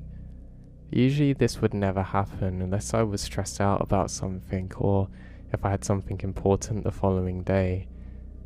I eventually round my energy up and make my way out of bed and quickly get all of my food in me and showered off, and I get ready for my day. My alarm clock then goes off almost in time with when I get a call from the radio. Now it was just a normal call. They're basically just asking how I'm doing, and I explain what's been going on. They actually take this quite seriously, and they're worried about illegal hunters in the area. But I explain, I don't think this is illegal hunters. I really think this is odd because there's no blood or anything. They also agree that this is a particularly weird detail of my endeavour out here so far, and they say just keep a note on it, and I start to get ready for my last day. I feel happy now and more confident knowing that my time here is now limited. So I head out and start my final day. Things are pretty normal and I almost feel like the air tastes different. Everything feels more peaceful and the usual sounds and surroundings seem to be as they were. Everything seemed a little bit too quiet for the last couple of days, and I honestly forget about what had happened. I make my way up one of my trails and everything's lovely here. The trees are ones that I can see quite far along, and there's parts of them slowly falling down, and lots of plants are in blossom, and everything being in bloom makes it look so much nicer. The first weird thing I did see was a big spider on some parts of wood that I had to investigate and inspect, but it didn't jump on me, which is always a good thing, and it kept its distance, so I was happy. Now, I get towards the end of my day, and I'm feeling good. You know what I mentioned earlier about wanting to forget about all of the worries and stresses? That comes, and I have a really beautiful peace of mind moment where nothing bothers me. All of the stresses are gone and I feel really happy out here. Now I actually start to feel a little bit sad knowing that my adventure's soon going to be over and I have to return back to the normal parts of my job. The aspect of being out here in the cabin away from everyone and everything doesn't come too often, so I take a few moments to try and appreciate it more. And the sun begins to set and I head in now. I've completed my tenor here and it's time for me to return in the morning. I start packing out all of my things so I can leave quickly and I head off to bed. Now I didn't fall asleep quickly and start doing another crossword. I actually think of trying to develop my own, then realise how boring I am and eventually fall asleep. And I'm awoken. I hear the sound of knocking on the door. I say I'm gonna come, give me one moment, and start to find my things. They persist so, and I say louder, I'm coming, just give me a moment. It seems to go on constantly though, which I think is pretty weird, and it suddenly dawns on me, nobody's coming to relieve me. It's pretty late in the night time, and something's off. I get up, look out the window and can't see anybody. Still in a dazed state, I go outside and look around, and I think I can see somebody, but I'm not too sure. I presume that it's one of the other rangers there, and I say, hey, I'm gonna sleep a bit longer, let me just go to bed. and I go back in and fall asleep quite quickly. Now I'm woken up about 2 or 3 hours later by the same knocking. This time, my conscious brain slips in, and something doesn't add up. I realise nobody should be out here but me, and why would they be waking me up so early in the morning? I realise that was not a ranger who I thought I saw. I get up quickly, and the knocking this time really haunts me. I still have my clothes on from before, so I don't need to get changed at all, and I slowly peer out the window. As I do, I notice a deer standing up on its hind legs staring straight back at me. It doesn't look like a normal deer though. It looks terrifying and menacing, like something I've never seen before. No animal that I've known has ever been able to do this before in my life, so what on earth am I staring at? I then let out a gasp, and this thing runs on all fours. It runs into the forest and kind of takes on almost a human shape, and eventually gets off into the distance. I was stark glued to that window staring for probably over an hour, trying to see if it come back, and daylight now breaks. There's nothing there. It's just me alone in the woods. I think that I might have went into a state of shock after that, and I grab the things that I need, and I start slowly making my way out towards where the back of the cabin is. I have to put something away, and as I'm doing so, I hear my name, Mike. Mikey, come here. Look, I need to show you something. It sounds just like the other ranger who I've been communicating through on the radio with. I say hello, then go to stop myself. This can't be Mikey. I then go back in and I radio in for Mikey, who answers. I say oh nothing and I'm coming back soon, and he says see you in a bit. I think maybe he was talking on the radio and I somehow left it on. I then go back out and start making my way through the forest. But then I hear it again. Help, please help. Mikey, I'm hurt, you've got to help me. That's when I realised something was way off. He wasn't out here in the woods. In fact, it's not physically possible he could have reached me here in this time. I then start to walk very quickly, and the voice, it goes away, but then it returns again, seeming to follow me. But this does not sound like a person though. It sounded like something trying to be a person. There were breaks in its voice, and it just sounded off, where it would go deeper every so often. Mike, come here, please, I beg you. Followed by crying. The crying sounds followed me for probably another 7 minutes, until eventually I get further and further away from them, and I only hear weeping and the odd Mikey, sounding more and more desperate. I know for 100% fact it was not my buddy out there. This was something far worse and menacing. The relief I feel when I see my truck is something I can't describe. I throw everything in the back and slam the door. I don't know why I slammed it so loud. I think it was to let whatever was out there know that I was in safety now. And I start up and I make my way back. I eventually get back and I remembered the entire drive just feeling very weird, almost like I wasn't in my own body. I get into the station and guess what? My buddy's there. He was apparently calling out for me desperately in the woods. I say, hey, were you out there in the woods? And one of the other rangers looks at me weird. I say, I heard your voice in the woods calling out for me, but it wasn't you. I then start saying more of what happened, and one of the rangers who's a bit older looks at me and says, yeah, you encountered a skinwalker.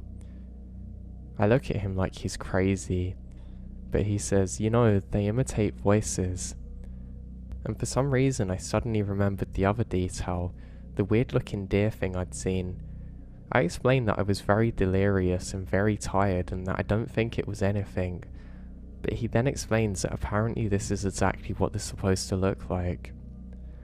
I then tell them that I'm never going back there again, and that there were skulls out there that have to be investigated. He then says that he's going to send a few of the boys out there in a couple of weeks to figure it out. I say, weeks? Are you crazy? I say, they're going to be gone by then. He says, no, I'm not risking it, and looks very serious at me again. Now, it turns out that an investigation went out there to find the skulls, and you know what? They could never find a thing. Apparently some of the other rangers, when they're out there, heard other voices of who they thought were other rangers, even being myself, but apparently nobody was out there. Apparently the voices actually went on for the following months before it wasn't heard again for the next 8 years, and eventually I left. Now, I don't want to jump to the conclusion that what I encountered was a skinwalker, but from how they described it and what I saw, I don't know what else it could have possibly been.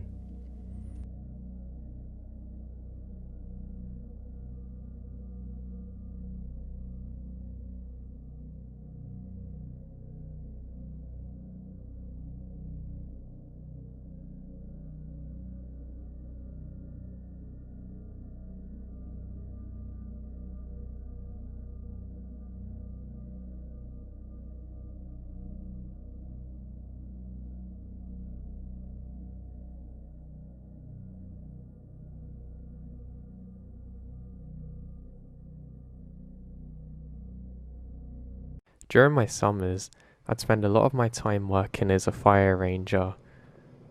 Now, this is a job which worked different to how it does in America. I would have to do this during the summer, but I'd also have to commit to doing some other jobs too. Basically in the winter, when it could be quite cold in some regions of my country, you'd have to go miles away from home and basically just patrol. Now, we actually had a nickname for this job. You were basically the lost soldiers, patrolling land for seemingly no reason whatsoever, and like lost soldiers, you were very liable to get picked off. Now, when we said picked off, we would jokingly mean snipers, but basically we'd mean while wandering out there alone, you could easily die of the cold or something. It was such a stupid job. I mean, actually, they ended up outlawing this because of how dangerous it was. It just seems so stupid to me, and like such a big waste of human life to have to go out there for no reason. This actually went on for years and years before they made us stop, but I guess at least I experienced it, and maybe I actually learned something from it. Now, what exactly I learned, I don't think I can tell you. To be honest, I would often just get lost in my thoughts while out there. I mean, when you've got nobody else to talk to, you can't always get a radio signal. What are you supposed to do? I can't answer that. Now, there was one strange occurrence which would happen. Every so often while wandering, we would encounter what we called the drunken man. This is somebody who would seemingly stumble around there in the middle of nowhere, go missing without a trace. It was actually quite scary sometimes. We said drunken because that's the way that this person seemed to walk, but they might have been injured or something, but this sighting went on for years and years, so we didn't think it was a real person. I remember encountering him one day, and I was desperate to figure out who this is. I remembered really struggling to keep up. His clothes were tattered and worn, kind of looking like that of somebody who didn't have a home, but something felt off about this. I kept going for what felt like miles and miles, but I never seemed to be able to actually capture this person. I remembered one really weird encounter was when I was trying to catch up with this guy, and suddenly there seemed to be others moving very quickly through the forest. It was really scary. It was almost like loads of people would just randomly run through different parts of the forest. It was kind of like they didn't have a direction either, almost like atoms being scattered in something. It felt really weird. There seemed to be order but also chaos at the same time. So I knew this was definitely a weird moment, but it seemed like whenever I tried to approach these people, I just couldn't get close enough. It was really weird, but in the end I just kind of grown used to it. I accepted that we'd have weird encounters with the drunken people, and that's all we'd think of it really. So yeah, that was definitely a strange part of this job. Now, I absolutely adored the summer part. It was so nice being up in those areas. You had so much peace of mind, and you know what else you had? Being up in the tower, you get a really good radio reception. I would actually bring my own radio just to talk to other people who are into that, and it was really nice. You really had a community feel, and it's kind of weird to say, but you felt like others were there with you. But in the snow, you had none of that. However, I did have something that made everything so much more interesting that I still can't explain today, even more weird than the drunken walkers. Let me explain. There was a rumour going around that there was some kind of strange facility or something out there that shouldn't have been. Apparently, there was either some kind of illegal operation where people would log or something similar going on there. Every so often, we'd see some big trucks moving through, but we couldn't seem to figure out exactly who they were or where they were going. Just every so often, you'd hear that familiar sound of an engine, and we'd never seemed to be able to get close. We were growing a little bit paranoid, but we didn't think much of it. I remember speaking to one of my friends on the rarest of occasions where I got to do my patrol with the other guy, and we were mentioning how weird this was. I said, what would you do if you found out who they were? He said, well, nothing. It could be drugs or something. You don't want to get involved with that. I said, yeah, you're right. We were walking down some wooden banister type thing on one of the man-made areas of where we patrolled, but I couldn't help thinking to myself that I wanted to explore what this actually was, and I kind of knew that if I ever found this place, I was going to have to be the first person to figure out what it was. So we start talking about a few other things, and my friend turns and says to me, watch out there, and I say thank you, you too. We now have to part ways because where we are. For some reason though, the conversation seemed to stick with me, and I was more eager than ever now to actually find out what was out there. Again, this is another problem with the role, because if you're out there all day, you might get fixated on one thing, whether it's irrational or not. But here I was, hopefully encountering my old friend, the drunken walker, but I didn't find anything. A number of weeks passed and everything falls into monotony. Nothing new's happening, not much to see, not much to do, when eventually, I'm sitting down taking a break, opening my coffee. Even this coffee has gone cold, I think to myself. I just can't think of how this can get much worse. And as I'm sitting there, annoyed about this, drinking my lukewarm salvation drink, I hear something. It's the slow grumble of an engine. I think, that's it. This has happened for a reason. This is my destiny to figure out what this is, as I slowly get up. Now, it took me a while. I don't really have the best hearing, so I really couldn't figure out where the sound was coming from.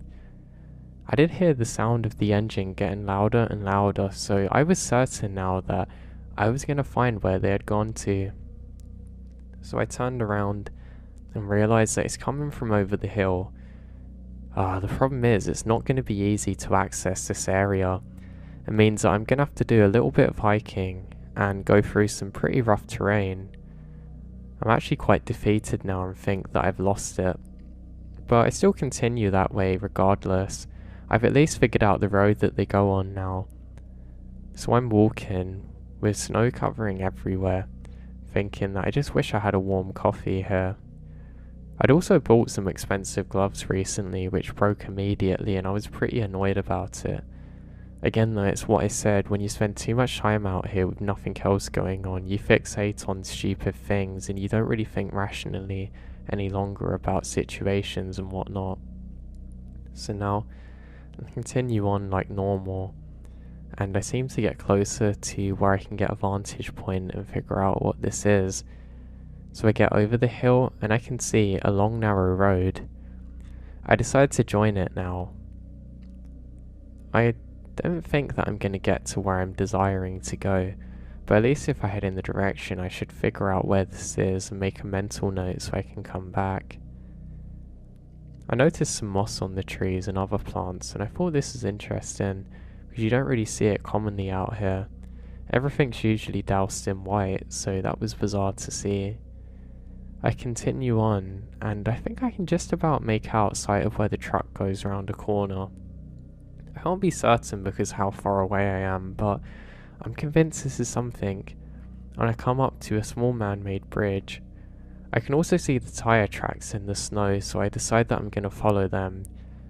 Now I should mention that at this point, I'm starting to go quite far beyond my boundary of where I'm supposed to go. But to be honest, I just stopped caring. It's like, you know when you work in a job where you've had so much rubbish to deal with that you no longer care if you get fired that day. It was sort of like that. I mean, yeah, I needed the money, but I didn't care so much. I knew I'd be okay regardless. So I continue walking when I hear it. The slow rumble of another engine, and it wasn't too far away. I think it's coming from up ahead, and I'm convinced that the truck is returning to where I am, so I stop dead for a moment.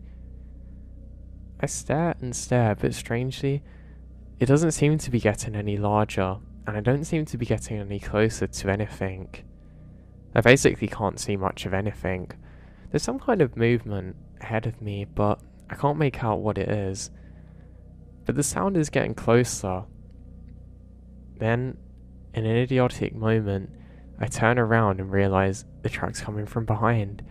That means I've got to hide then. I think, God, this isn't great, they're going to see my footsteps. The problem is too, because where I'm standing, I'm basically flanked by trees that I can't really go through. They're kind of too thick and dense. I mean, I can, but it's going to be obvious where I've went. So I instead start picking up the pace. I strangely feel a little bit of fear now, as I start to move further and further away, knowing that this thing is getting closer to me and I'm going way beyond where I normally do. I decided to start running inside the tracks themselves to make it less obvious that somebody was here. I eventually get up to another area where I think I can jump into the trees and not be seen, or at least with my footsteps.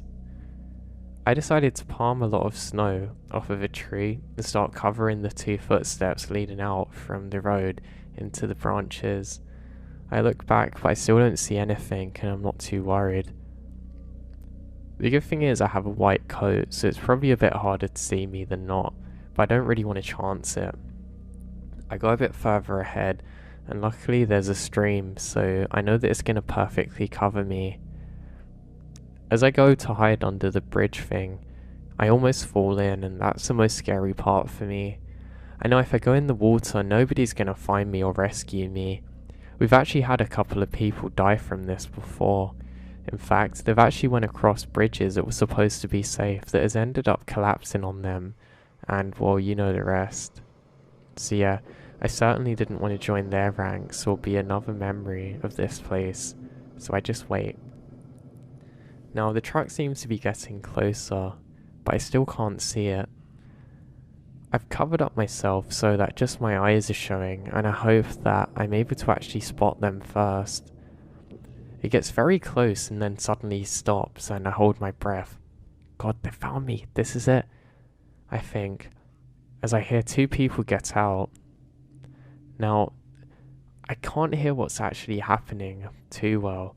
I just know that I have to stay still. The problem is, because of the lack of movement, it's actually making me really cold now. And for some reason, being near the water made me so much more cold, and I start shaking. My teeth are actually chattering together, and I bite down to try and stop this making too much sound. But then, I hear them get back in, a door close, and the engine start up, and they continue on their way. I let out a sigh of relief as I exhale, and I can feel the moisture of my breath onto the coat. I then come further out of where I'm hiding, and I can see it slowly going off. The truck. Yes, that's it. I've done it. I've made it. I'm suddenly filled with exuberance as I slowly make my way out of the cold and back onto the path. Now, I didn't actually check if anybody else was around. I was just convinced that they had gone off. Well, I see them round the corner, and I'm pretty convinced that I know exactly where I need to go now. I think, yes, finally, I've got them. I honestly can't wait to actually explore what this place is or where they're going. I mean, literally nobody seems to figure out exactly what this is, and I'm excited to potentially be the first. So I get up and keep making my way forward, very excitedly. I just keep telling myself that this is going to be it. You're going to solve this mystery. And I keep making my way further. It was actually getting a little bit dark now. Now, I knew I had a while before it was completely dark, but I didn't want to be out here in the cold. As I then start to see some kind of barbed wiry fence as I go off the road onto another path which runs parallel to it. I think, yes, this is it.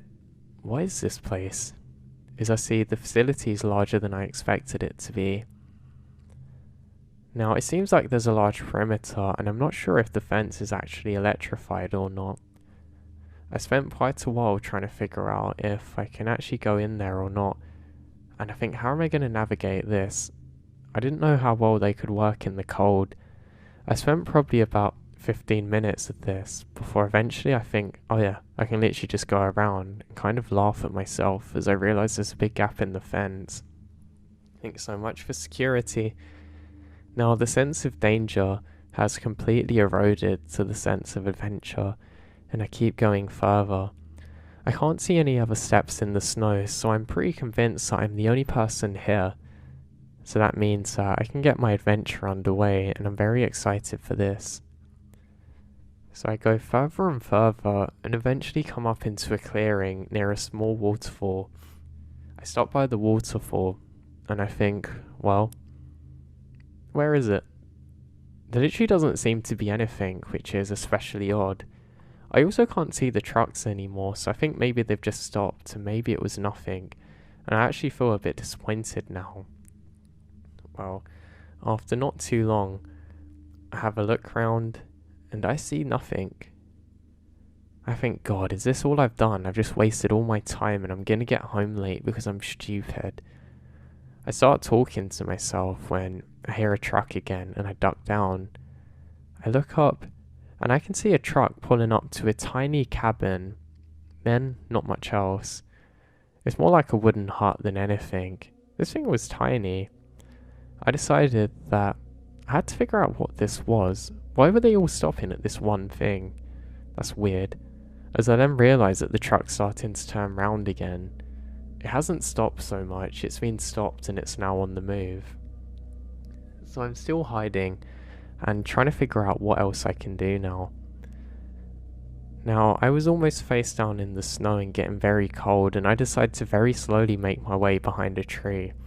The chances of being spotted up here is pretty low, to be honest, so I'm not too bothered. I eventually make my way up there, and I camp out for a little while. I watch as this truck slowly comes past on that same road again. It's a large truck which is unmarked. I think that's interesting. After probably about 10 more minutes, that thing eventually goes off, and I think, well, yeah, it's time for me to go further up now. I took a look around and I can't see anything, just snow covering everywhere. I decide that I can follow the tree line and probably not be seen as I go up there. The thing was, it was quiet. There was no reason for me to believe logically that anybody else was up here, and the chances are it was simply myself here. So yeah, I'm pretty happy when I realise this. It makes everything so much more exciting for me. So now, I start to go further along, and eventually, I make it closer towards that hut thing. Again, I can't see anything, but I do see more tracks in the snow, so that definitely meant that there were others around here. So it's definitely an interesting one. I just want to know what this is. So I slowly, bravely make my way over there. Again, I don't hear anyone, so I don't presume that there's any reason for me not to investigate this, which is probably a mistake. But I get up and I really can't see anything around. I'm just perplexed as to why this is here, why the truck stopped here. I think, well, if there's something dodgy, I'll be able to see it and quickly go anyway. Who knows, maybe it's filled with frozen bodies or something. I had a strange feeling though when I was here. I look round and there's no windows on this thing either. There's definitely something being hidden in here. and I just want to find out exactly what it is. So I go through. I then eventually make my way towards where I can see a door which is unlocked, which I think is really funny. I do have a flashlight on me, but it's only a really small one, which is basically the size of a pen. But that doesn't matter though. So I open it, and I see an elevator. Now, the elevator shaft doesn't seem to match the environment. It looks kind of too clean, kind of too perfect, and I realise this is interesting. My hands are now shaking as I raise my hand up towards where the button is to get the elevator to work. My hand's still shaking now, and I'd say I just can't do this. I so badly want to know what this is, but I don't know what's waiting for me on the other side. As I do so, I hear some kind of echo or something, and it sounds like it comes from very far down. I think, this is so weird. Then, eventually it lights up. I jump back, and I quickly go out, now running, trying to get back. Something is coming up there and I don't know what it is. The thing is, it appeared so quickly. I only have time to hide on the opposite end of this, and I wait. I'm waiting, expecting to hear somebody come in, but I don't hear anything. Now, I thought this was weird, and I slowly peer around one edge, very slowly, and I see nothing. I look over my shoulder, still nothing. I realise the coast is clear, so I open the door again, and I can now see the shaft open. I then decide, stupidly, to step in. Now, I don't know why I'd done this, but I just wanted to see what it would feel like. And then the shaft closes, and I start to panic. I watch the daylight slowly fade through the door, and I start panicking, thinking, oh no, you're so stupid. Why on earth did you come here? What did you expect? And I get really angry with myself. Then, the shaft starts to move down slowly. Weirdly, there's no buttons to press on the inside. I have never felt so much fear in my life. It almost felt like I was heavy, and like I just couldn't move. I then realise how warm this place is, as I start to go further and further underground. It was a long time. It probably took almost a full minute to get there, and I actually faced away from the door, and then I feel myself coming to a stop, and I slowly turn around. There's no pinging sound to let you know that you're at your destination.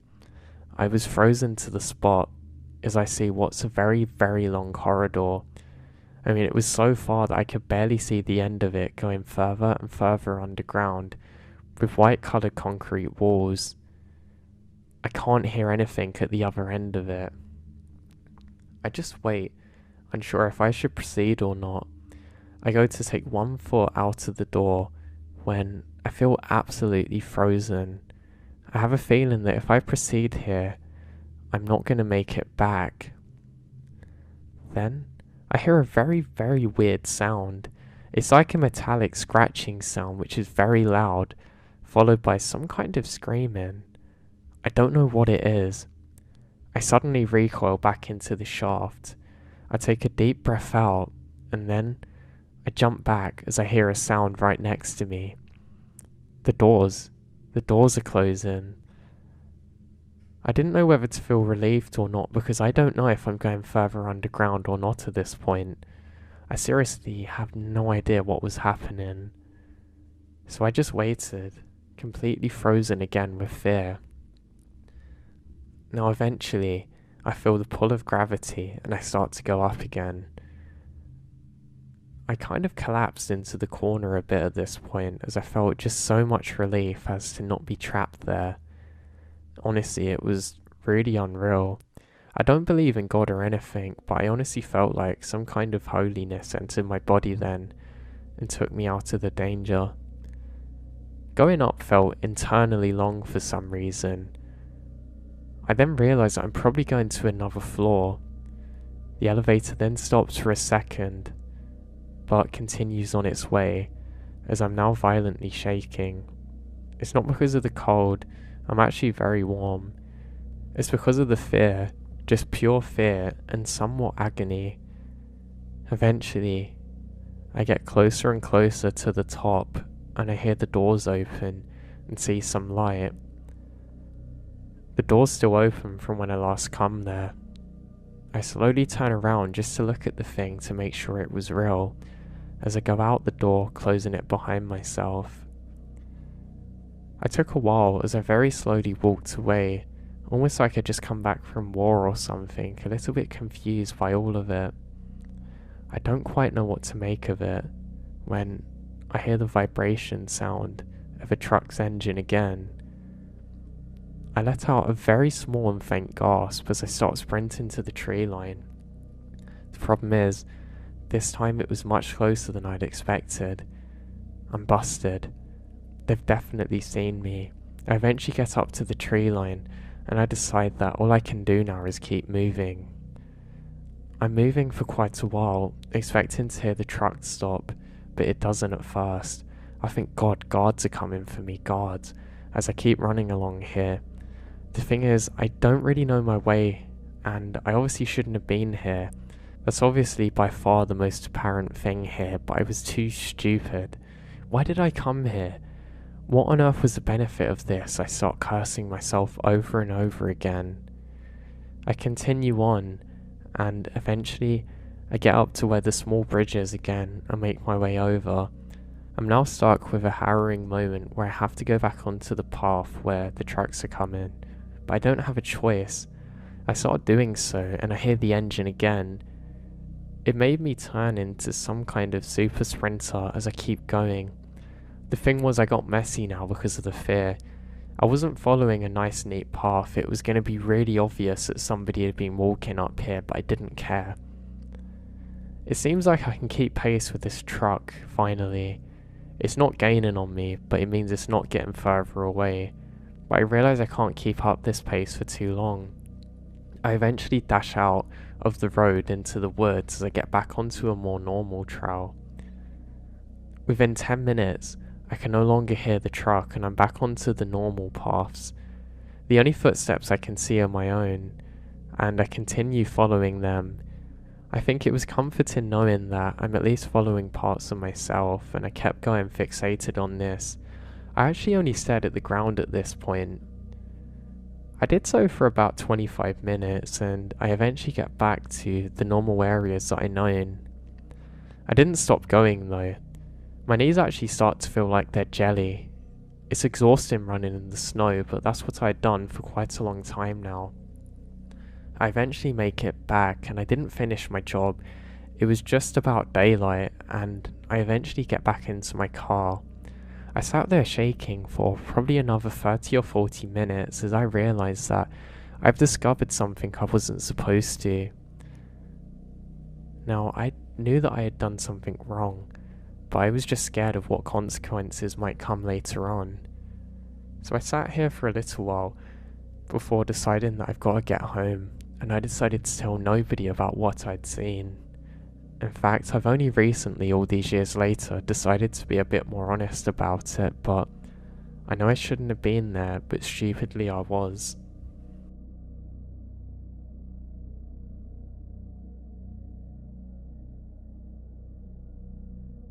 Now, the following story took place in Western Germany. It all started with a horrible sound of screaming outside my house at night, which I already compared to all the animal wildlife sounds from zoology institutes, but nothing comes close to it. It sounded like a woman screaming in agony, but then again even worse. It felt like I could feel the vibrations in my vein. It's hard to describe, but it was really scary. I live in a tiny house next to the forest and mountains. It was dark in October, and I laid in my bed, which is in a sleeping corner. Right next to it is a window, which is always half opened, and above it is just a flat roof, garden all around the home. At first I heard one animal/creature scream. Now there seemed to be two of them. They sounded to be very close and wouldn't stop screaming for a couple of minutes. The next thing I heard was something heavy running through the garden under my bedroom window, followed by heavy branches breaking at the height of my level on the second floor. I also heard a loud rush of air / wind combined to that. In the next second, this animal / creature jumped on my roof so that in a moment it was right above me. And that was the moment when things start to get messy and confusing for me. First thing I want to point out, that this animal / creature sounded so heavy when it landed. I don't know any animal species that are that big around here. It sounded massive and therefore surreal. Also, the quickness of its movement seems unreal to me. After that, it jumps on my roof from one side to the other. It first sounded like it was something extremely heavy on 2 legs, but that suddenly changes to what sounds like something extremely heavy on 4 paws. I remembered sitting straight up in my bed under it almost with an intense pulse and my mind just trying to process what I'm hearing.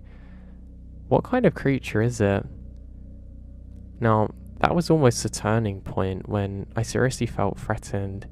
Since I'm a girl living alone in a tiny home, I didn't really have any protection to fight off something like this, so I just decided to do something stupid. I thought, maybe I can shock it or scare it away, so I hit my bed against my hand as hard as I could, as loud as I could. Now, not even 1 second passed after I hit the glass. Then this creature goes from back towards outside.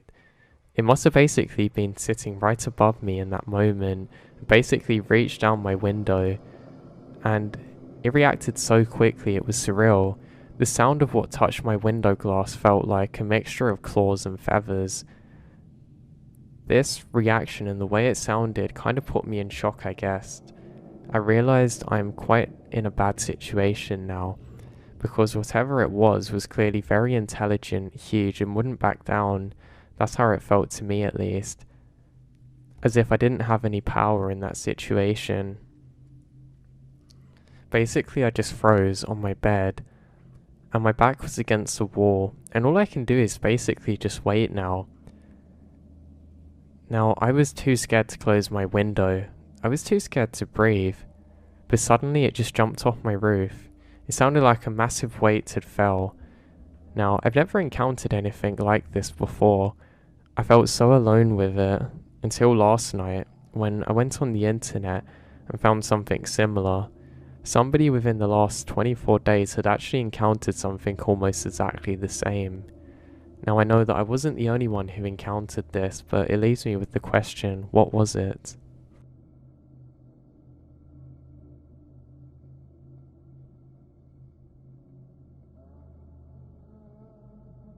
A few years ago in my previous home, I saw a strange apparition in the hallway by my son's room. It looked like a hazy, distorted figure of a human. I didn't think too much of it and thought that my mind was just making me believe something was there that truly wasn't. It occurred a few times, but then one day, I heard my son screaming and crying. I couldn't tell if his cry was that of something that he'd seen, or if it was less serious. I ran in there nonetheless, and he was crying, saying that he saw a big scary man in the room who was scaring him. It was one of the weirdest moments of my life. I knew nobody else was in the home, but I could tell my son was truly terrified by whatever he had seen.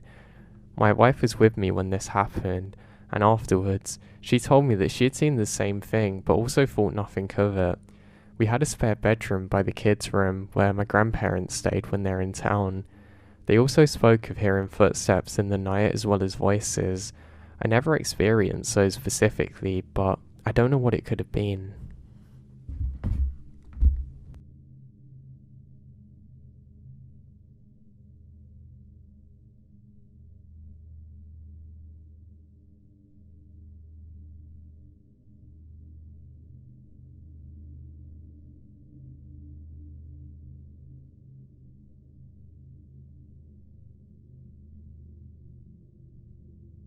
I'm a park ranger, and I'd like to share my story with you all today. More in the sense that I want to get some opinions on exactly what happened to me. I mean, I have my own view, but I guess in my line of duty I probably think differently about threats and dangers, so I really want the outside perspective. I haven't really spoke to too many of my friends about these things because, well, even where I work, I guess like rumours spread really easily and things. I mean, it wasn't the other day that I told people at my job that I was going to be leaving soon. And obviously, I didn't give them permission to tell everybody else, but what happened? When I go back, I get complete random people that I barely even speak to saying, "Oh, you're leaving soon?" Yeah, I don't know, it's something that's always annoyed me. I just really don't like it or appreciate it.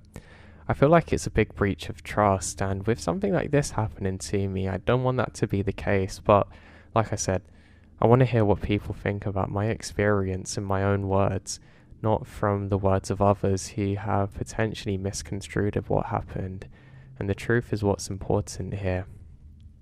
So, as I said, I'm a park ranger, but I'm going to be leaving the job soon. Now, it's not in the sense that I don't enjoy it like I used to, I just kind of need to evolve as a person, and I think being out there on my own was good for a while, but not for too long. I'm kind of like a social butterfly in the sense that I really need to be around other people, and as much as I enjoy being out there, it kind of becomes the same picture each day, and regardless of how relaxed I feel, I really feel like I need more, and I'm probably too young to have this kind of job in some regards, but not in others. So, I was stationed somewhere that we have a beautiful lake. Now, this lake is absolutely gorgeous, it's one of the most blue ones that you'll ever see. I can't remember exactly why it was so blue, but it was a really beautiful thing. Now on the day in particular that this event happened, everything was going like normal. I was doing a number of my duties and, well, in my country, one of those duties is to pick up rubbish that people leave behind and litter and things, however you guys say it. I didn't really have an issue with this, it just annoyed me because sometimes in the sun it would make bags melt a bit, and I guess you can imagine how bad that actually smelled. It wasn't a nice thing. But again, someone had to do it, and often it was us. Now, I started picking up some litter which is on the trail, and this actually annoyed me. I think, why on earth do people want to trash this place? I mean, literally, that's all they're doing.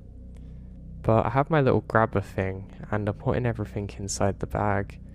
So, to be honest, I'm actually enjoying the time more than I expected to at this point.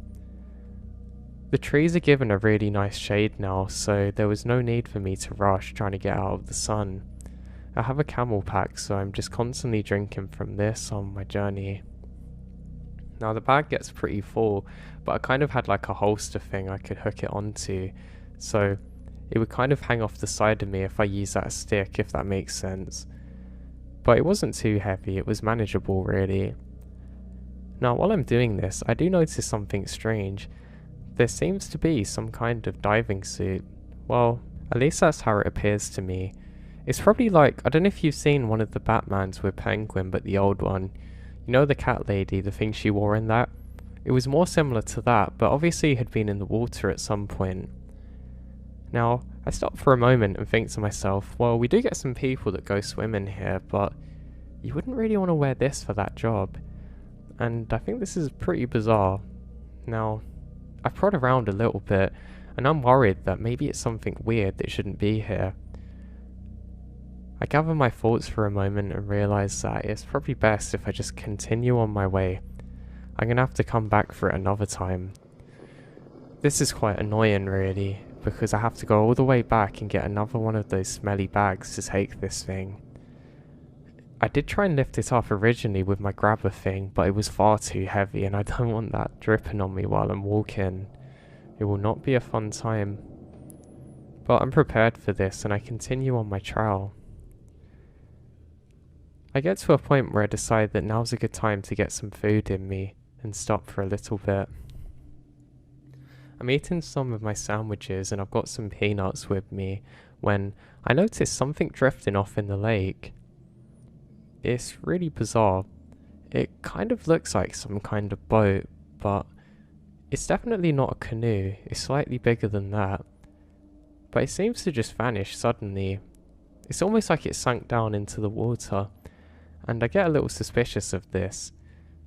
Now, bearing in mind that I'm actually seeing this through some trees and I'm not 100% convinced myself that what I'm seeing is actually real or not. I also had my cool shades on, so that probably made it a lot harder. I take them off though, and I still can't see much of anything. I don't really have the best of eyes, to be honest, and annoyingly I left my glasses back at our old station office, whatever you call it. So I stand there observing, and I don't see anything initially. I note this is odd, and I think, well, got some more trash to pick up, and I continue on my way. Now, one thing I'd like to note is that I didn't see anybody else during this time, which is a pretty bizarre thing because, well, usually you see a couple of people around, but today it was like one of those western ghost towns of today where nobody's there but people were once. So I decided that I should probably get heading back now, but not before I take in a beautiful look at this lake. I think this is really nice here, and actually take off my boots and take my socks off and put my feet in the water. I found it was a nice way to cool down, and that with the sun on your face is really a nice thing. And as I'm doing so, I hear something in the water. Now again, it sounds like somebody's thrown something, or there's a boat that's just come ashore. I look around, half expecting to see somebody dragging things up, but I can't see anyone or anything. I presume that maybe it's a fish, but I don't think the fish here are that big, and that's not how they would normally act. I decide instead that it's high time just to get back. Now the trash is smelling pretty bad at this point, and I kind of swung it round on itself so that way it wouldn't make that much of a smell when I was walking and would kind of seal on itself. And would you know, it splits open. So now I have to spend a while trying to put things on it again and getting it back to normal and kind of making the bag smaller and the smell stronger. As I'm doing this, I noticed some more trash up ahead of me, which is strange because I was sure I cleared the path perfectly. I now know that people probably come past here recently, and I go to pick it up. It looks like some kind of note, but I don't bother actually looking at it and just put it straight in the bag. I continue on my walk now, and eventually I get back, throw that nasty stuff away, and actually have a shower there. I know that's kind of like ironic to some people listening because obviously I still have to go back for the wetsuit thing, but I just don't want to smell bad. And I'm quite germophobic, I think that's how you say it, but I don't know, I just don't like germs at all, and I was starting to smell a bit where the bag had opened on myself, but not to worry. I have my nice shower and I get a big thick bag now. I make some notes of what I'm doing in the day because where I work we have to log everything that we're doing. It's just like a general process, but it's important for security reasons. So I say goodbye to the dirty clothes and step out in the new ones with the new bag and everything ready. Now there was some cloud cover, so it was a little bit darker, and it also meant I didn't need my sunglasses and I could in fact wear my normal glasses, which I was happier doing so. Now I'm able to see a lot more clear this time, and it probably would have been a good idea to bring them before, but that's in hindsight. So I start making my way again, and I realise that there's more and more trash.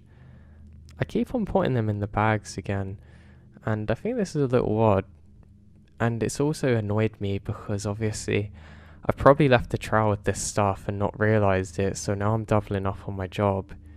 The other issue I have is that there's more important things for me to do later in the day. I actually have to install a sign somewhere later on, and I'm not looking forward to it because that thing's heavy. So I just continue on and eventually make it up to where that wetsuit thing is.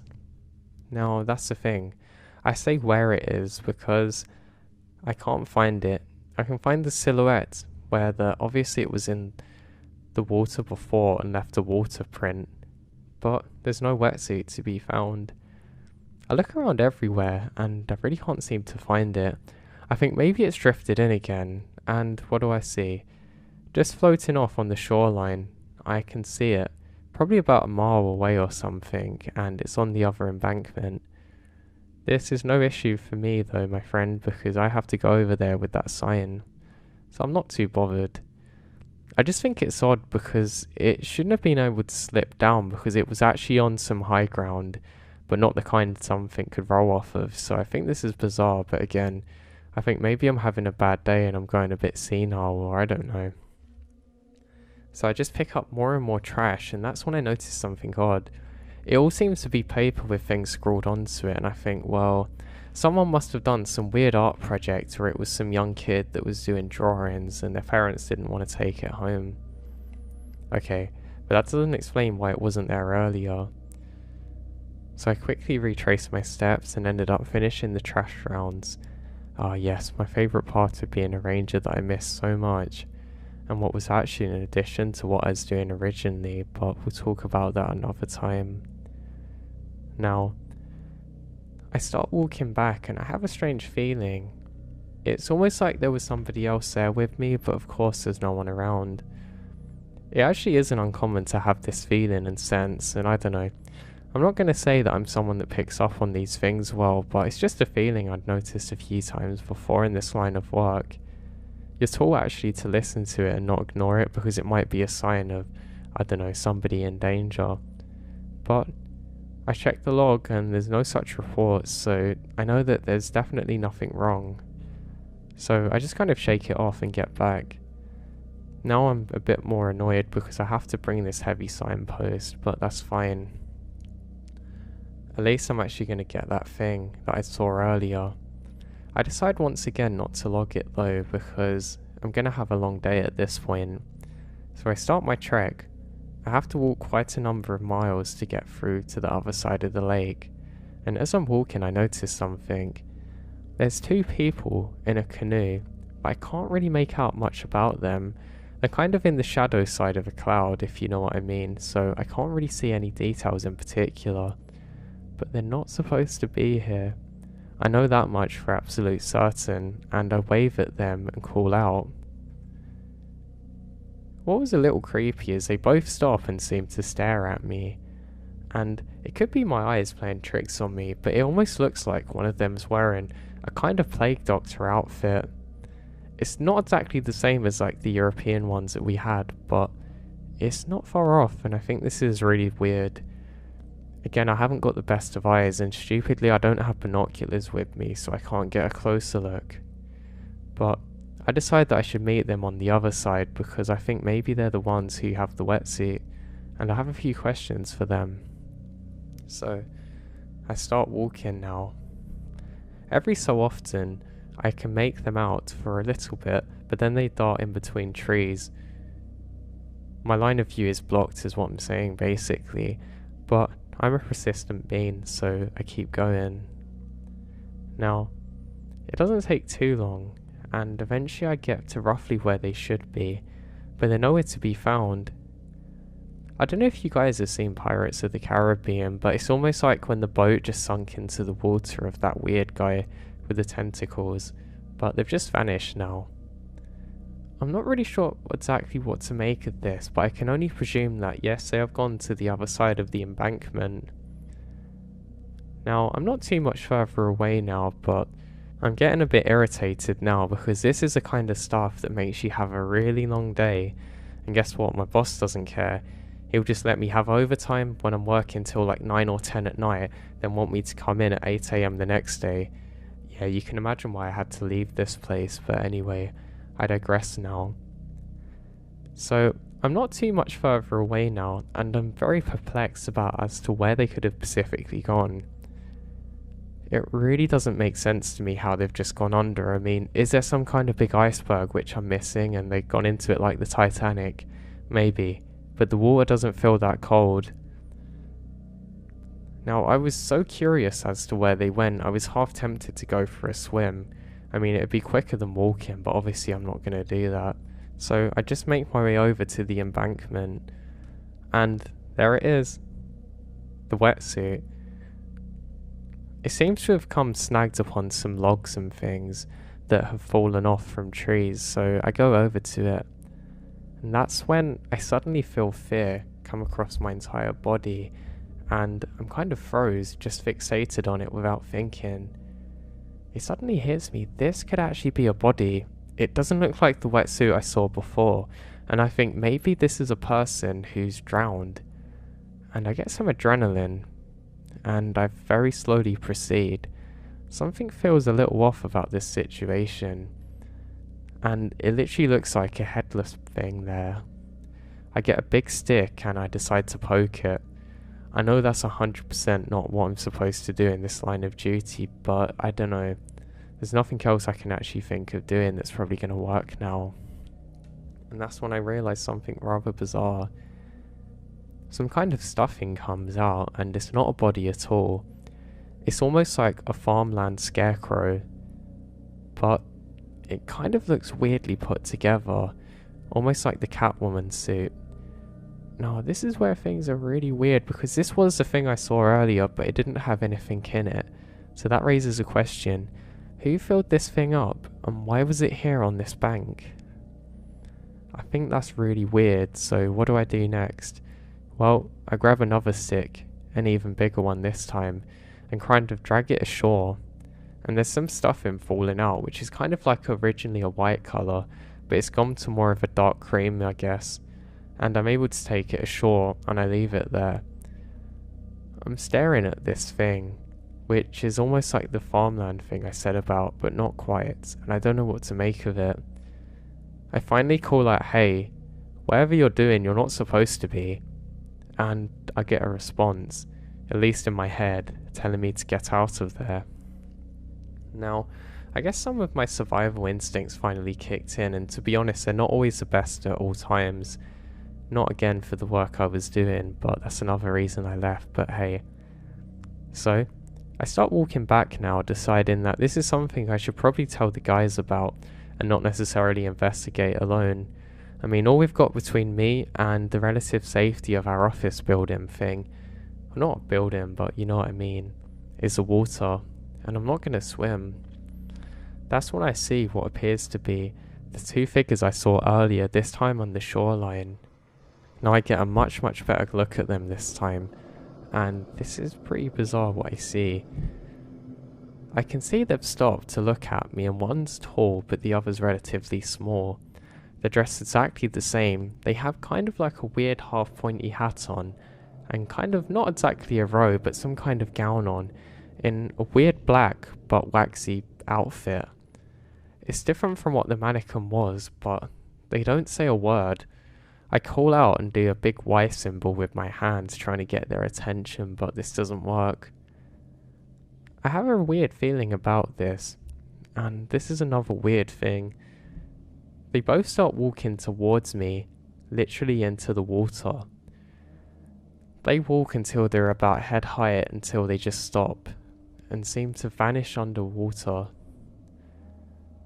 Now, this only took about 10 seconds, and I decided I was going to wait them out, and finally they resurfaced again. Now both going in different directions. One is going towards our station place, and the other is coming more towards me, walking slowly along the shoreline. Now, I'm pretty confused here. I go around to look at that mannequin thing, and it's still there, but I decide that it's probably best if I get away from whatever this is. Now, annoyingly, I have to kind of trek through some of the more foresty area to get back. I wait for a little bit just to figure out where they're going, and definitely one's coming towards me, but annoyingly it's kind of blocking off the safe route that I already come along. I decide that I am going to have to go through this much more treacherous area, but that's fine. I've got some pretty good boots for it. Now, for some reason, I didn't feel terribly under threat at this point. It's probably because the area was so nice, and it was quite a good sunny day, so I didn't feel too bad. The only way I can describe my feeling is like something was just way off, and I saw something I wasn't supposed to. Now, again, I don't always react with the best survival instincts, so I didn't have anything to arm myself. I just decided to pick up a stick. Funnily enough, it wasn't even a big one, but I guess I could have launched it at somebody if needed, and maybe they would flinch react, and that would give me time to run away. So yes, this is the escape plan. Now, this scarecrow thing goes out of sight for quite a while, and I just stop. I think, well, Why am I getting so scared of this? Is this really a threat? Or am I the ranger here? Who's in control of the situation? And I relax myself a lot more. Now, I'm stood like this for probably about 20 or so minutes, just really confused as to what to do.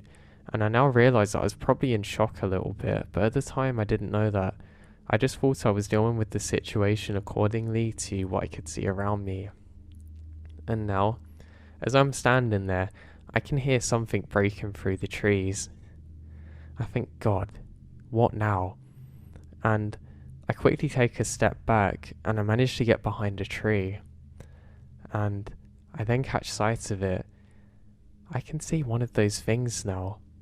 It's a smaller one, but where its face should be, it's wearing some kind of skull mask and it has black face paint on. Now, I'm telling you this because I couldn't believe what I was seeing. I really couldn't. And what do I do in this situation?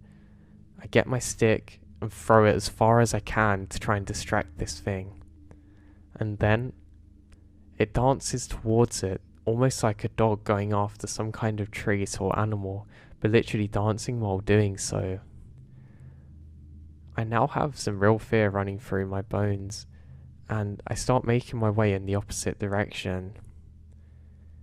Now, I couldn't hear this thing, it almost just gone silent again, and whatever this is, person or God knows what, didn't seem to be following me, and I let my guard down a bit.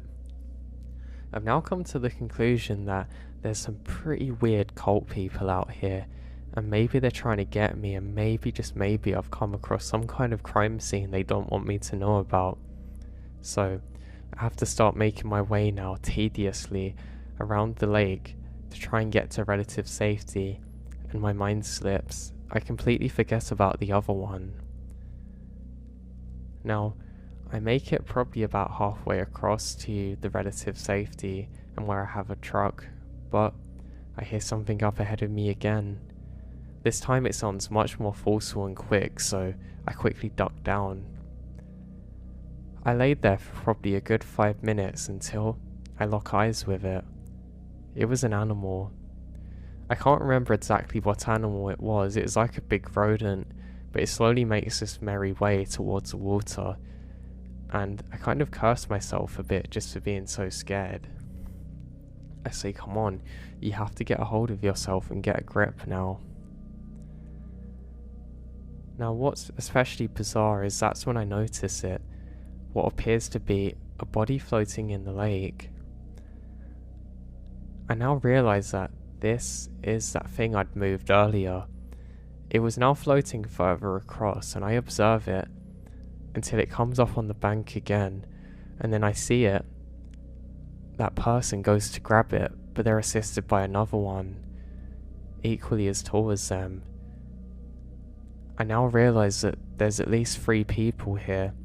They're dressed exactly the same, and they drag this over to the shore and leave it there. Now, I was really glued into the spot for quite a long time. I'd actually stared at this whole event taking place for so long that when I looked away, my eyes took a long while to adjust to not looking at bright things again. And it was almost like, I don't know what you call it, snow blindness, but I was pretty much experiencing a form of this, because I'd been staring at God knows what this was for so long now. And I'll take a deep breath, look around and realise that I'm gonna have to get myself out of here. Now, I'd actually gone off the path that I was on earlier, and I'm on a bit of a rough area, a little bit, and it's not really good for crossing. I now know that I can take the long route to get back, and that's what I decide to do. I have to crawl across some areas, and I'm probably going to get wet, but that's kind of the least of my issues at this specific point. I can kind of go into one of the streams that actually feeds the larger lake that I've just come from, and I'm kind of doing like a military prone crawl around here. I don't know who these folks are, but for all I know there could be 100 of them out of here, and I'm on my own, so even though I'm not the smallest and I'm a little bit built, I really don't like my chances, and things like this really give me the heebie-jeebies, so yes, it's time to escape. Now, As I'm crawling, I don't hear anything. I still have another stick that I've picked up, and for some reason it made me feel a lot more safe. Maybe it's some kind of primitive thing and that's why cavemen always seem to have sticks, but in this specific moment, that's what made me feel better and that's what counts. I wasn't that far away from safety, but I come up to the first kind of wetland area and I really feel a bit cold because of the water. I've also managed to scratch up my elbows and my belly and my knees a bit, and I'm now bleeding. I was a little bit worried about getting infected because it's quite dirty here, and you can imagine there's all kinds of bacteria and insects, and I hate both. I know some of you are probably asking, why did I do this job if I don't like those things, and I can't tell you that. I don't really know myself. But now, I'm not too far away from the relative safety of things that I know. I managed to come up to kind of like a clearing where I can actually see across to the lake. I'm pretty worried now that maybe they've followed me around but there's no one in sight. Now my own breathing was pretty heavy now, but then I hear another kind of breathing not too far away from me. This sounds like quite a heavy breathing, almost like it's being filtered through something. Not exactly like Fader's one, but maybe 10% similar. Almost like that you're wearing something over your face. Not a scarf, but like a plastic one. And I stop dead. I can hear this breathing, but I can't figure out where it's coming from. I know it can't be far away. It never seems to get closer though, and now I don't have the element of surprise because I cannot gauge it. I try my best to stay still and I feel my legs starting to shake, so I tense up my leg muscles and stop myself from shaking. Now this breathing does not stop whatsoever, and I'm now at a point where I must go forward to try and get to better things, and I decide that I should slowly but carefully crawl my way forwards once again. I decided that I wasn't going to stop crawling no matter what, and that's what I start doing. Now I realise that the breathing sound is slowly getting further away with each crawl that I make forward. I managed to get about 5 minutes further from this point and I can't hear the breathing anymore. I decide it's safe to look up, and that's when I see it. Some dark figure not too far off, but this time on the other side. That's when I can see it. There's burning. I try and figure out exactly where this thing is specifically, and I'm able to approximate it to where I saw that wetsuit thing before, or the farm figure, whatever it is. There's a very thick black smoke coming off of it. I'm quite worried now that there's going to be a forest fire, but it doesn't seem likely because it's close to the shore, but that raises the question, how did that fire start and why is it there? Now, I'm not sure what to do at this point, and I start crawling again. I'm not sure whether there's multiple fires or only one, but I know that I'm not going to stick around to find out. And I eventually crawl up to the point that I'm not too far away from the station now. I start to feel a little bit better, and then I feel it breathing on my neck. Now I don't know if any of you have ever experienced this before, but my god man, it's like somebody takes your soul. It's almost like your brain accepts, maybe it's some kind of prehistoric man thing, but it accepts that you've been captured and you have a second to make a decision. So, with my stick in hand, almost like it was second nature, I turn around and swing as hard as I can, literally with my eyes closed, and there it is, whack. I feel a sudden pain in my hand, and I realise that I'm bleeding. My hand's now wet. I realise that some of the stick has shattered and splintered into my hand, and that's when I see it. Somebody hits the ground with a large thud, and I can't make out a face, but they're dressed in some really weird kind of occultist outfit. It's like a weird dark robe, and then I get up and run. Now this person was pretty big, probably 6 feet and at least 200 pounds, but I couldn't stop to take in too many details, and before I knew it, I make it back to the station, and I actually take off my shirt to try and stop my hand from bleeding because I was worried I was going to bleed out. I quickly get in and scream on the radio for backup and help. While the radio's still on, I make a call out to the local fire responders and say that there's a fire here. I'm not sure what to do, so I quickly go to the kitchen area and get all of the knives and hide them away. I get the biggest one I can find and I grab that. I lock all of the doors and stay on the radio with my friends, who are also my colleagues here. They can't believe what I'm telling them, and apparently the fire people are going to get there first. I warn them that there's strange individuals out here, and they say they understand. It must have took about another 40 minutes though of waiting in agony before they finally get here. And once they do, I quickly point out to where the fire was. It's now gone out and they say that they're going to investigate. Eventually a few others who work here also arrive and some law enforcement too, and they say that they're going to take over the search from here. I give the exact location of what had happened, and one of the policemen who's first aid trained actually helps to get my hand patched up. I'd really hurt my hand, but luckily it wasn't broken or fractured, which is a good thing.